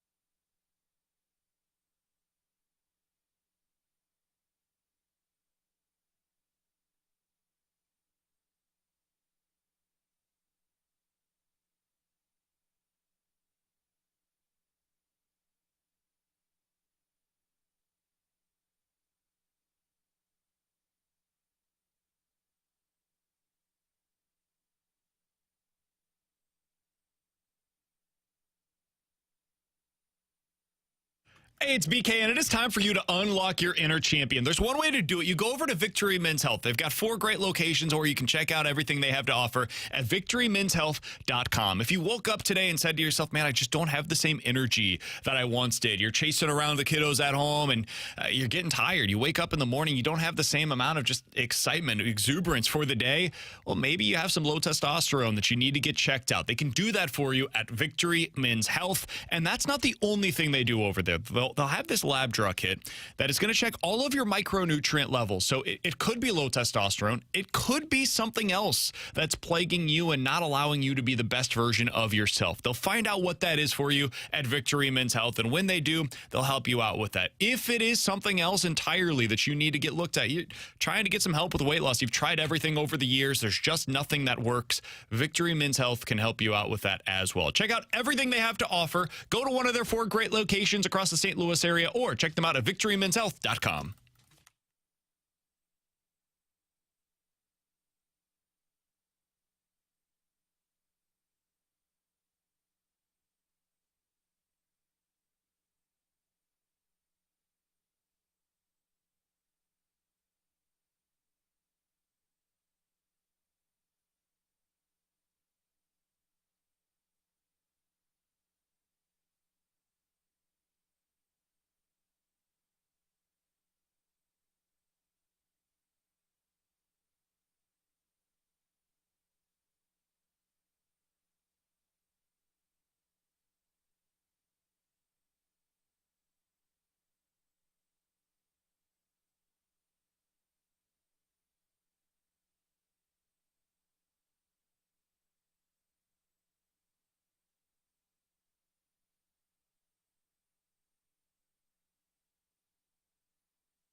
With Alex and T-Bone, I'm VK. You got BK and Ferrario here on 101 ESPN. We're going out to the hotline to be joined by Jeremy Rutherford. He has certainly had a busy day. Got the call earlier this morning that Drew Bannister was going to be named the next head coach of the St. Louis Blues, no longer the interim. And JR joins us now via the 101 ESPN hotline to break it all down. We appreciate the time as always, man. Were you surprised at all when they announced earlier today that Drew Bannister was going to get the full-time position? Well, surprised when you see an announcement at 9 o'clock in the morning on a Tuesday. But I think that, we shouldn't be surprised by what the announcement was. I think ever since Doug Armstrong, going back to April 19th, held his season-ending wrap-up news conference, he said that Drew Bannister was on the short list, a super short list of candidates. And obviously he pointed out to the fact that there were some coaches in the playoffs that he'd like to talk to if that possibility came about. I think in the past couple days, he said that he had completed that due diligence. I think some of us can connect the dots to Boston continuing on in the postseason. Does that mean Jim Montgomery's not available? That could be the case. And in the end, he went to Drew Bannister, who I feel like ever since Doug Armstrong started saying some good things about him after the year, felt he had a good shot at the job. So I don't think it should be a surprise to anyone in that regard. So with the hiring of Drew Bannister, JR, what do you feel like the message is from Drew Bannister and Doug Armstrong with this decision? Well, I think it's a situation where Drew had some success, 30-19 and 5, I believe. He got the team in a position where it was still competing for a playoff spot until game number 80-81. I think that certain players played well under him. And I think a couple other things. It's stability. Doug said that did play a small part in the decision, that they're coming back with a head coach that these players are familiar with. But I think big picture, what we all kind of got to focus on here is, you want to go out and hire, fans do, a great coach, the next big coach, a guy who's going to be able to take this team to the next level. And as Doug has pointed out here a few times, the Blues just aren't in that spot. And so I go back to, you look at the Blues coaches over the years, you had a situation where they had Davis Payne, and you gave him a shot, and you felt that he could have a future. And it didn't necessarily work out. Doug Armstrong saw some signs that, he felt they'd go in a different direction. And they brought in Ken Hitchcock. Well, the Blues are in a position right now, a retool for the next 2 years, that if you've got a guy that you're comfortable with, the GM's comfortable with, the players know, why not stick with him for this 2-year window? That's the length of the contract here, and see what it brings. And if it brings more success and more player development, then you can consider adding on years to that contract. And if not, they'll be in a position, and maybe even in their development, to take that next step where they can bring in the type of coach that Doug Armstrong has said gives you that added 3-4% difference in coaching to get you to the next level. So, Jared, that was the first person that I thought of when it was announced this morning that Drew Bannister was hired. And it's not to take anything away from him, but it felt a lot like the Davis Payne decision of, hey, we're in a position where we're still growing. They were coming off of getting into the playoffs, and they were thinking, let's see if we can build on it. And it only was, one season, and then they fired him the next year. Does this feel like a little bit of a Davis Payne situation? I don't think so. That's the name that comes to mind, too. So, you and I are thinking alike there. But I think it's a different maybe situation with the Blues right now in terms of they know they're in this retool. They know they're in, development stage. Doug Armstrong was early on in his tenure with the Blues at that point. Now he obviously has, 13, 14 years on the job. He's honest about where things stand. And as he said a couple times, you're not bringing in a Stanley Cup caliber coach to coach this bunch. They're not going to be receptive to the mistakes that the young players make. So, for the people who felt like they should go out and grab that competitive coach and make a bunch of changes this summer and come back as a team that can contend for third place in the Central Division next year, Doug Armstrong doesn't see it that way. I think that they've come to grips with the fact that this is going to take a couple of years. So I think when you look at it through that prism, it leaves a limited number of coaches, and this is the guy that they believed in and they wanted to go into the next 2 years with. Jeremy Rutherford is our guest for just another couple of minutes here on BK and Ferrario. JR, you'll find all of his great work over at The Athletic, as always, and on Twitter at JP Rutherford, recapping the news today that Drew Bannister has been named the next head coach of the Blues, or will remain the head coach of the Blues, but without the interim tag, might be a better way to phrase that. JR, one thing that I was a little surprised by, honestly, was that they announced the entire staff will be back next year. At least that's the expectation currently. What did you make of that revelation earlier today? I think that could be looked at as a bit of a surprise, but I think when you know the relationship that Doug Armstrong has with Steve Ott, they go way back.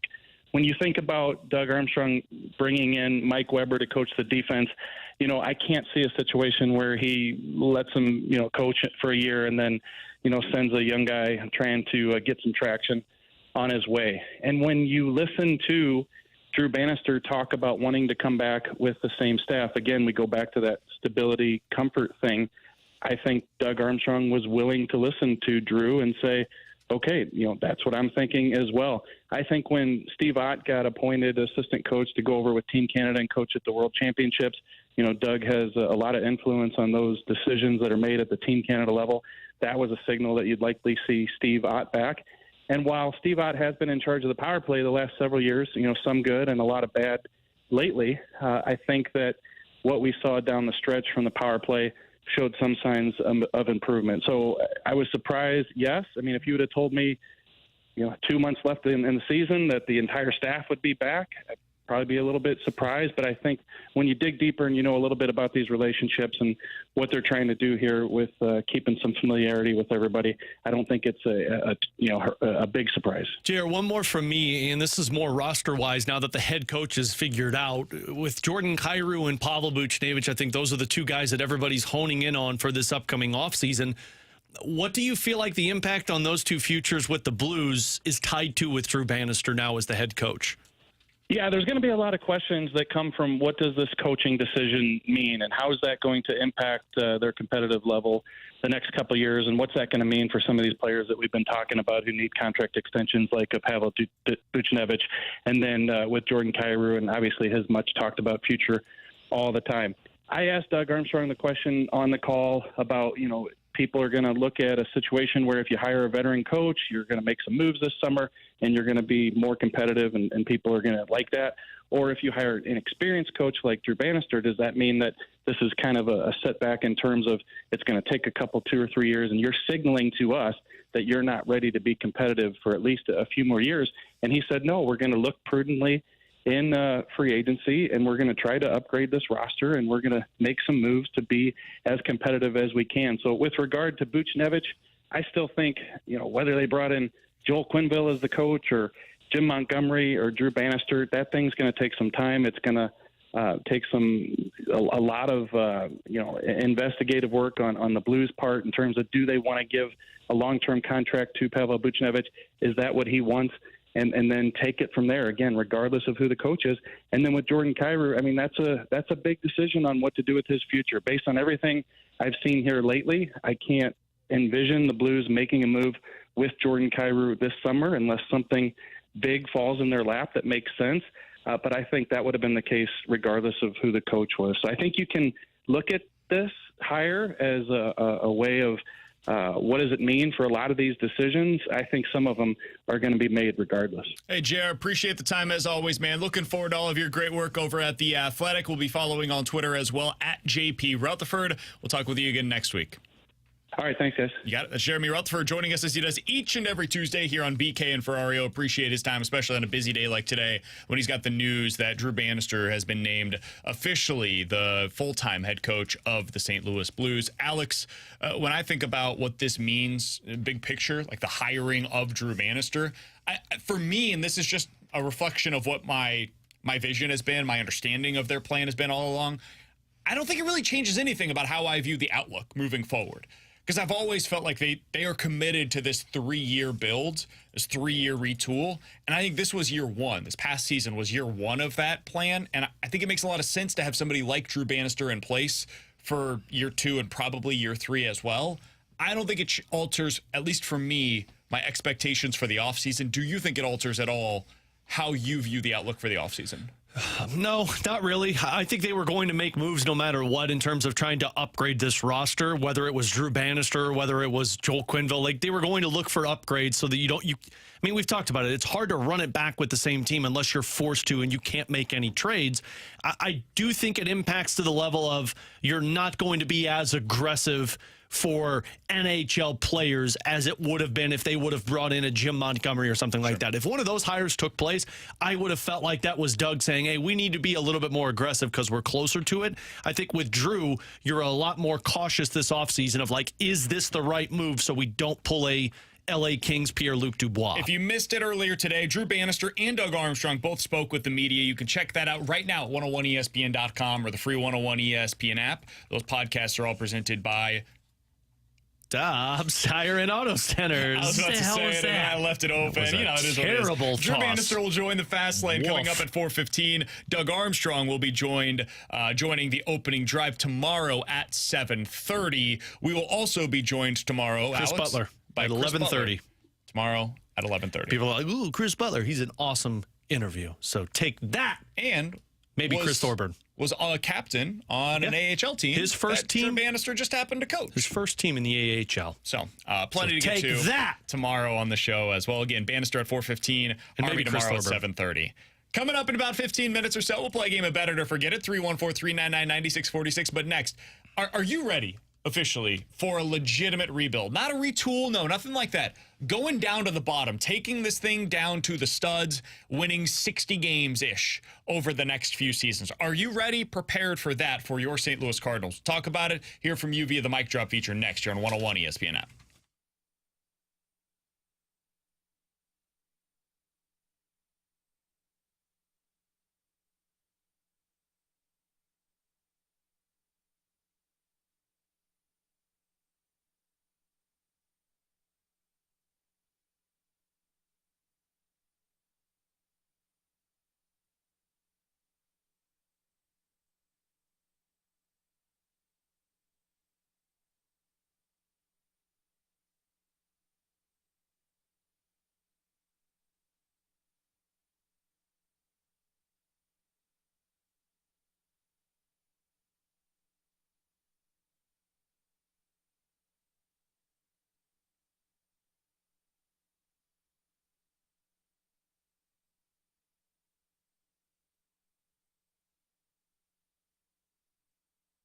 Darren from Rhino Shield sent me a email from one of his newer clients, Chesterfield Amphitheater, sent him a message after their work and said, Darren, thanks so much for everything. Romero and the boys were outstanding and absolutely love this finished product. People are going to be amazed. And there's pictures of this, the work that Rhino Shield does. What they do is they change the look of the exterior of your business. So if you're a business owner right now and you drive past your business and you look at it and you say, oh man, it looks like it's worn down, it looks old, then you need to call Rhino Shield, because what they do is they do a 2 to 3 coating process that is 8 to 10 times thicker than any other type of coating you are going to get. So don't just buy that cheap paint over the counter at a hardware store. No, use the type of product that Rhino Shield is offering. It's 100% waterproof. It deflects 90% of the UV rays, and it's all backed by a 25-year transferable warranty. So change the outlook of your business, your home, update it, make it look brand new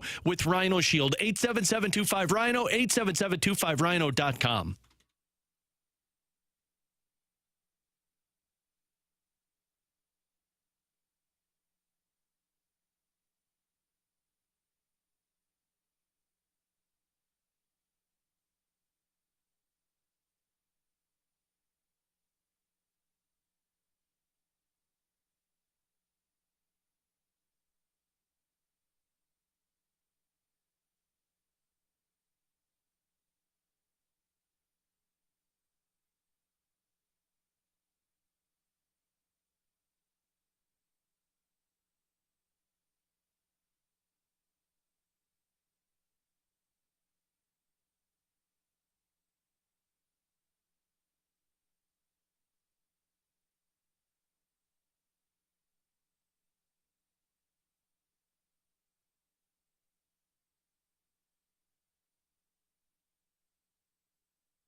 Alongside Alex and T-Bone, I'm BK. So we're hearing from you guys. Are you officially ready for a rebuild? Because I was listening to the Fast Lane yesterday, Alex, and it's clear Jamie's there. And Jamie thinks that the Cardinals fan base is there as well. I think there might be a little bit of a disconnect here in that I think Cardinals fans, this is my read on the situation, I think Cardinals fans just want to be done with John Mozeliak. They just want honesty. And I think the way to do that is to get rid of Mo. Yeah, is not having Mo in that chair anymore. And I think they view their best way to do that as a full reset. The entire organization from top to bottom getting a reset. The owner stays in place because you're not getting rid of the ownership group, but everything else is new. And if they do that, I think most Cardinals fans believe the only way to have that happen is by tearing this thing down to the studs. I don't believe that. I don't think that is necessary. I think going full rebuild is way more risky than people give it credit for, because a lot of the times these things do not end. You start the rebuild and then you have to rebuild the rebuild. The Detroit Tigers have already done that, right? And then you have to commit to guys, and like once you get towards the end of your rebuild or you think that you're ready to start winning, like last year would have been like the quote unquote end of a rebuild if the Cardinals had fully committed to their young players with Walker and Newt and Gorman and Donovan, Wynn, all of these different guys coming up. In that scenario, they would have started throwing assets at it. They would have gone out and signed a bunch of dudes. The problem is when you're wrong about the young players, like they might be right now you've signed these older players, you're stuck with the contracts, and now you got to start all over again. So it's a long, winding path. But I want to hear from you guys. Maybe I'm misreading it. The Mic Drop features on the 101 ESPN app. Are you prepared right now for a legitimate rebuild by the Cardinals? Let's start out with Nick. I'm absolutely ready for a full-blown rebuild because they're not even trying to be in a full-blown rebuild right now, and the product is so off on the field that I'm apathetic and don't even watch it anymore. Also, I heard what you said, Alex, about DeWitt, and you're right. If DeWitt's not on board with any of it, then it's not going to happen. But then people are just hopefully going to stop going to the games, and then we'll probably ultimately lose the Cardinals as a franchise, and they'll move somewhere else, just like the Rams did, because we're not going to support a team and an ownership group that won't listen to the fans and is absolutely tone deaf to what we have to say. This was Nick? Yeah. Nick, you need a hug, my man. I promise it's not going to get that bad. We just went from we're going to lose a team from the Cardinals aren't going to fire people to they're going to be gone in like 7 seconds. Oh, man. That was a wild ride. I mean, yes, hypothetically, you can stop going to games after they go into a rebuild and the DeWitts don't change anything. But people have been saying to do that for the last 4 years, and guess what? People are still going to games, and the tickets are still being sold. It's just not butts and seats. But I don't think the DeWitts really care about that in terms of... Oh, they care about it. Sure, fine, but they're still meeting their ticket sales, and that means money's still going into their pockets. And it's not so much that they don't want to go into a rebuild, it's are they going to be investing in changing the organization? Because you've gone the longest time while everyone around you in Major League Baseball has taken the proper steps, developing their pitching lab, making sure that the development process all the way from A-ball to AAA is in the right hands. And the Cardinals have been left behind the last 5 years. So if the DeWitts, while seeing that take place, aren't investing into that, what makes you think that if they state we're going into a rebuild and then 4 years from now it's not made a difference, what makes you think it's going to change? 314-399-9646 is the Air Comfort Service text line. This comes from the 314. Guys, why does a rebuild have to focus on the player personnel? Why can't they just rebuild the front office and coaching staff? That's just firings. Yeah. Teams do that every year without going into a rebuild. Those are just, for me at least, different classifications. If you just want to fire everybody, cool. I could listen to the argument that that's what they should do. I think that's the first fix to figuring out what the problem is. A rebuild is fire everybody and then trade everybody, get super cheap, super young, and 3 to 5 years from now, hopefully you're contending again. That's what a rebuild looks like. Let's go back out to the Mic Drop feature to hear if Courtney's ready for a rebuild here in St. Louis. Honestly, I would be good with the rebuild, retool, whatever Cardinals and Blues front offices are calling it nowadays.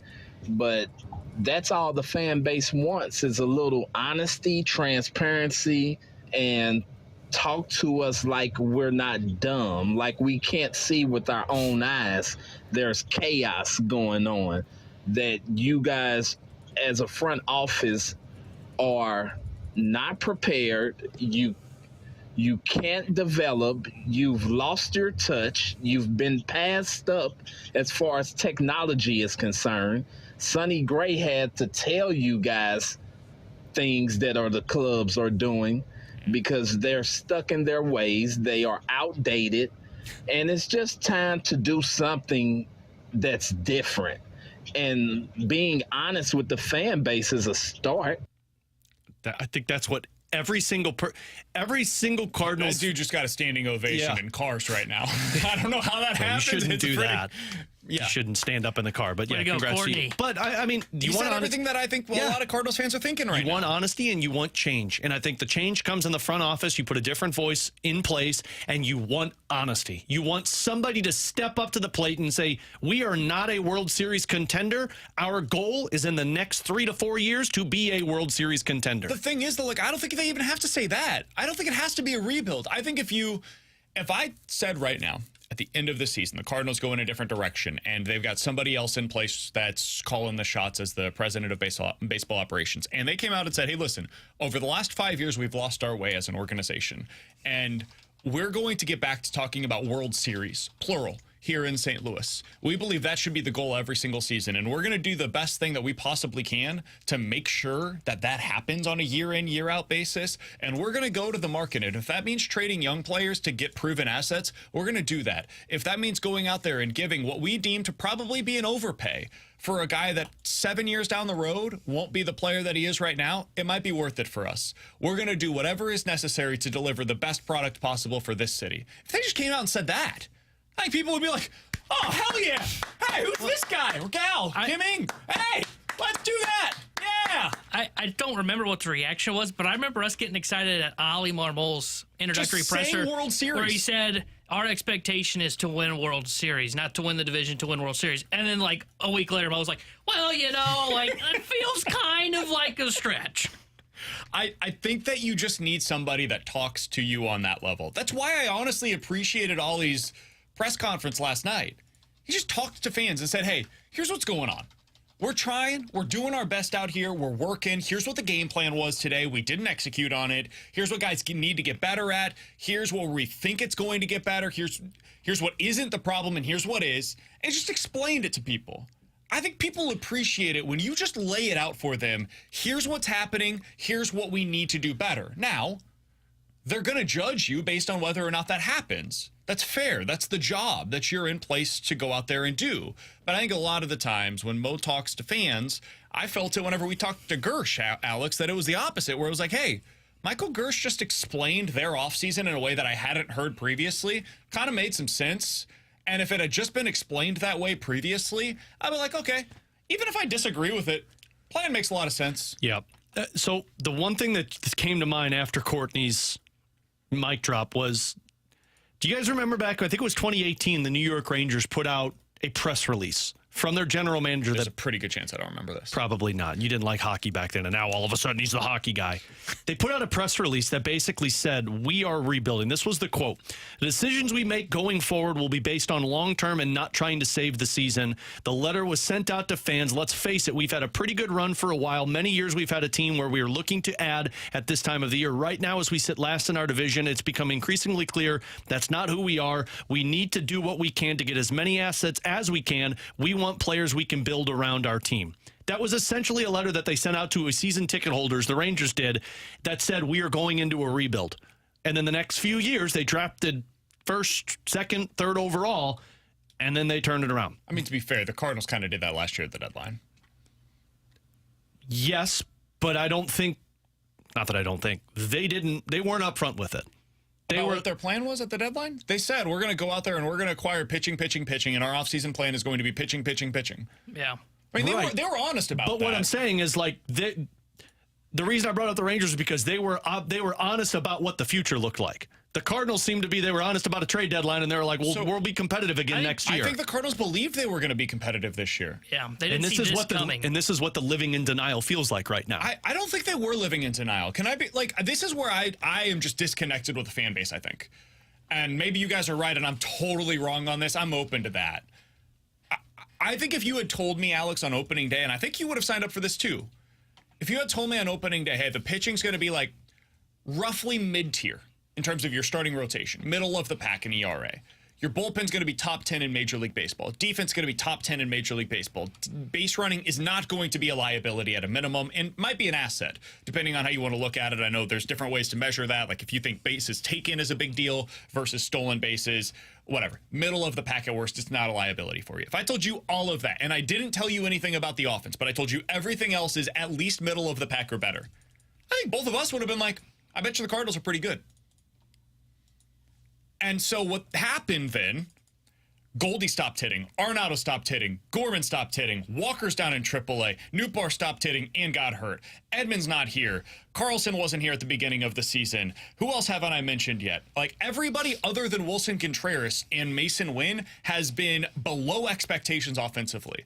So I think it was totally reasonable if they thought that this was what they were going to get defense pitching wise, that they should have believed that this was going to be a competitive team, because they should be right now a competitive team. What makes it so flabbergasting and so bleeping frustrating to watch is that they're not competitive, despite all of those things that I just mentioned. So that's where I have grown frustrated. I feel like you started to see the decline in the second half last year for a lot of these guys that you were. They're dudes, man. But you were relying on these guys to be the guys that were carrying you this season, and you saw the decline of Goldie. They were hurt.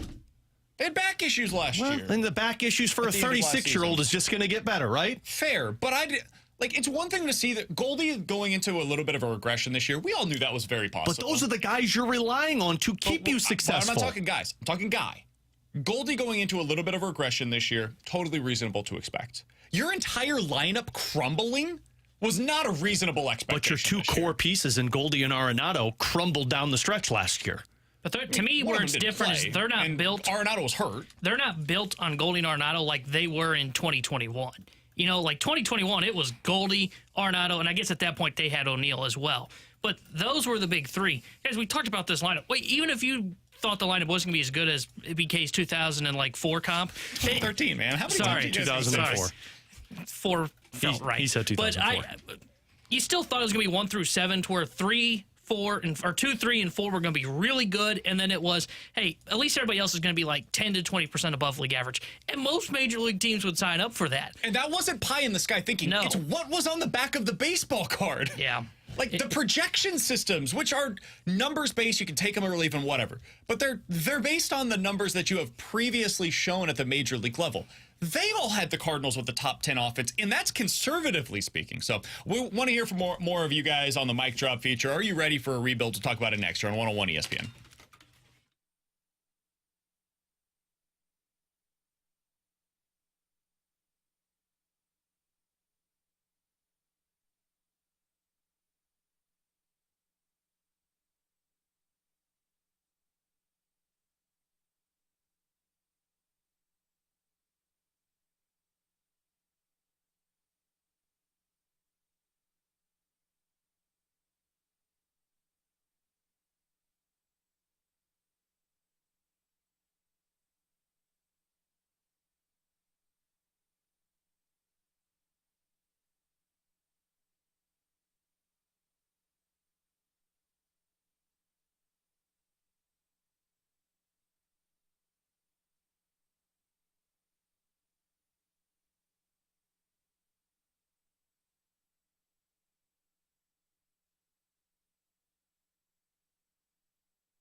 Terry Henderson here with a Sports Center update brought to you by Saliga Heating and Cooling. Earlier today, the St. Louis Blues announced that the interim tag is off for Drew Bannister as he signs a 2-year contract extension to remain the head coach of your St. Louis Blues. And you can hear him on the Fast Lane coming up at 4:15 today. You can also hear Doug Armstrong at 7:30 tomorrow morning on the opening drive. Cardinals back in action tonight. 6:45 will be first pitch. Miles Michaels will get the start for St. Louis. The Sports Center update is brought to you by Saliga Heating and Cooling, an independent standard heating and air conditioning dealer.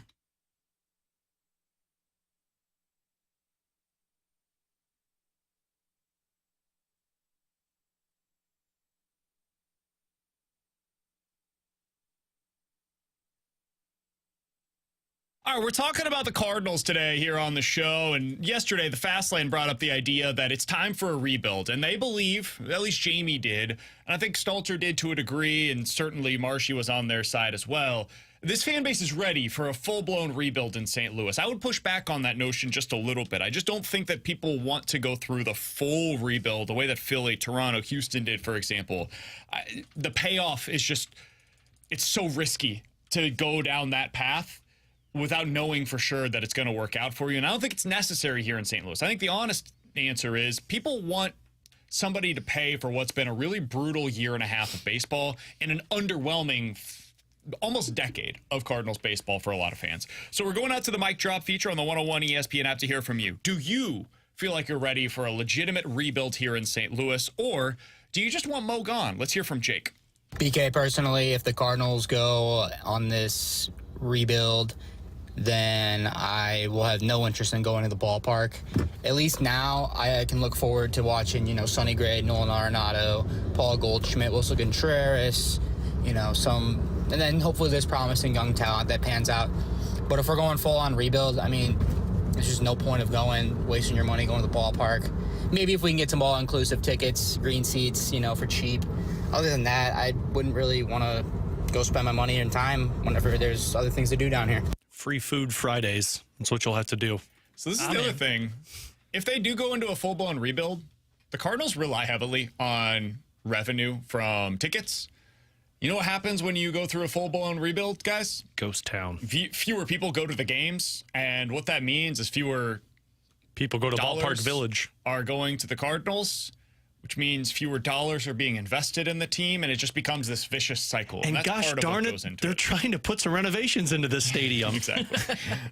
Honestly, I don't think that is a zero in terms of them trying to get this thing back on track without a rebuild. Well, that's a part of it. How are you going to pay for renovations if your team sucks? Also, how do you convince fans that they should invest in your stadium if you are about to go into a historic level of rebuild? It's a little tough to do. All right, let's hear from John. Hell no. Nice, John. Good dynamite dropping, right, John. I'm with John. That's basically my reaction. If I didn't have to spend 3 hours on the show, that would be my response to the idea of a rebuild in St. Louis. Better to forget it. John heard the segment, ran into the bathroom at work to yell that into his mic, and then back to work. Bet it. Definitely bet that. Totally did that. All right, let's hear from Michael in the mic drop feature. A rebuild? Absolutely not. This town supports this team like no other. We are not the size of market that LA and New York is, but we support this team just as much, if not better. The DeWitts have the money. They make a crap load of money off this team. And again, it is their money. It's not mine. I get that. But they have the ability to make this team better. They choose not to. Other teams, they're choosing to push things a little bit further and to go the extra mile. The DeWitts are not. It's always been the last, I don't know how many years. Let's just do enough to get by. And there's no reason we should have to be forced to a rebuild when this team is being supported like this town supports the Cardinals. It's funny, man. I don't think the money spent is the problem for them right now. They're 14th. If you look at the CBT thresholds, I don't know, it's mumbo jumbo. Here it is, analytics again. They're 14th in Major League Baseball this year at $211 million. They're 13th by spending on their actual payroll at $176 million. Could they be a little better than that? Could they be top 12-ish? Sure, you could make an argument there. But we're not talking about a whole lot of money that separates them from like the 12th highest payroll, which is the Angels at $176 million. It's an extra million. They could, if they're contending, they'll do that at the deadline. So I don't think that's the problem necessarily, at least for me. I would say it's how they spend it. I think their unwillingness to go out there and make the big move, the truly special players that you can go out and get on those 7+ year deals. I think that's been a little frustrating for me when they were just completely out on Bryce Harper because they said, hey, Tyler O'Neill could become a player like that. Well, yeah, he could be, and I could also become an astronaut when I'm 35 years old. Neither are particularly likely. Bryce Harper is a ready-made superstar in Major League Baseball that immediately comes in and you can write him in pin in your lineup, batting in the middle of your order for the next 7 years when he's 28 years old on the free agent market. This is a unique opportunity where you can go out and get him on a really good deal. And they just said, no, not interested in that. There's too much risk at the backside of that kind of a deal. And instead, they go out there and take on the risk of a guy like Miles Michaelis, or the back end of a contract like Nolan Arenado, or the back end of a contract in the same years that they're concerned about with Bryce Harper for Dexter Fowler. Like those are the things that they'll do instead. So that's where I get frustrated with them. But it's not necessarily about the overall dollars that they've allotted. It's how they spend those dollars on a year-in, year-out basis. Yeah, I don't think they fall into the category of like, well, they're not willing to spend money. I think it's more the decision makings like you mentioned, but it's also more of the, well, we're going to develop our talent internally rather than try and be aggressive and bring in outside talent that can jumpstart the team kind of like they used to be. 314-399-9646 is the Air Comfort Service text line. We're going to hit the BK and Ferrario Rewind on the other side and put a bow on this by answering this question from the 314. BK, at what point do you think a rebuild would be the answer? Give you my thoughts on that next year on 101 ESPN.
We've been talking all day about whether or not the Cardinals should be ready for a rebuild. It seems like a decent number of the fans at least feel like they're ready for it, that they're interested in going down that path, Alex. I personally would push back against it. I would not go that direction, but we did get a text that's a fair one. 314-399-9646 is the Air Comfort Service text line. BK, at what point would you be willing to go down the path of a rebuild?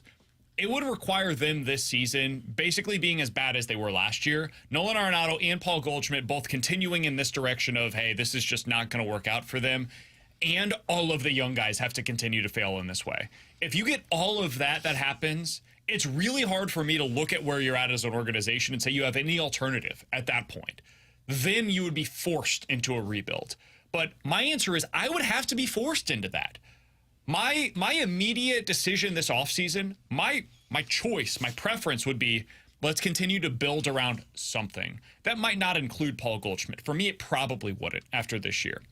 But I do think it will include Donovan and Gorman and Contreras and Wynn and Walker and some of the pitchers that they have available, like Sonny Gray. I would want to continue building over the next couple of years around him. So that's where I kind of differ is I don't think I would want to go into a full-blown rebuild. And maybe this is just semantics on what do you deem a rebuild versus a retool versus a pivot versus whatever your classification is. When I think of a rebuild, I think of what the Astros did. I think about what the Cubs did. I think about what the Pirates have done. You're trying to get top picks. And that's the way you continue to build it up is with that young talent that you're able to draft and then develop. I don't want to go that path unless I'm absolutely forced into it at this point in time. Yeah, I think if you're like what you were last season, that's when you say, okay, well, what's the point? Because if you're going to be finishing where you're drafting somewhere between like the 7 and 10s, you're essentially there, but not saying that you're there. So at that point, you need to be like, look, we just need to lean into this for a couple more years. He's Alex Ferrario. That is Tanner Hendrickson, and I'm Brandon Kiley. If you missed anything from today's show, be sure to check it out on the podcast page, 101ESPN.com, and the free 101 ESPN app is where you can go to find it. It's all presented by Dobbs Tire and Auto Centers. Drew Bannister will be joining the Fast Lane coming up at 4:15. Doug Armstrong will be joining the opening drive tomorrow at 7:30. So plenty of Blues talk coming up. The Fast Lane will have the lineup game. By the way, the media availability has been pushed back today in the clubhouse. Team meeting, ladies and Cardinals gentlemen. announced that just a little bit ago. Instead of being at 2:50 as it normally is, it'll be at 3:30 today. Typically, there's a reason for that. So we'll see if anything comes out with that before the game later on. I smell today. a Cardinals victory. For Alex and T-Bone, I'm BK. We'll talk to you guys tomorrow at 11 a.m. The Fast Lane's coming up next here on 101 ESPN.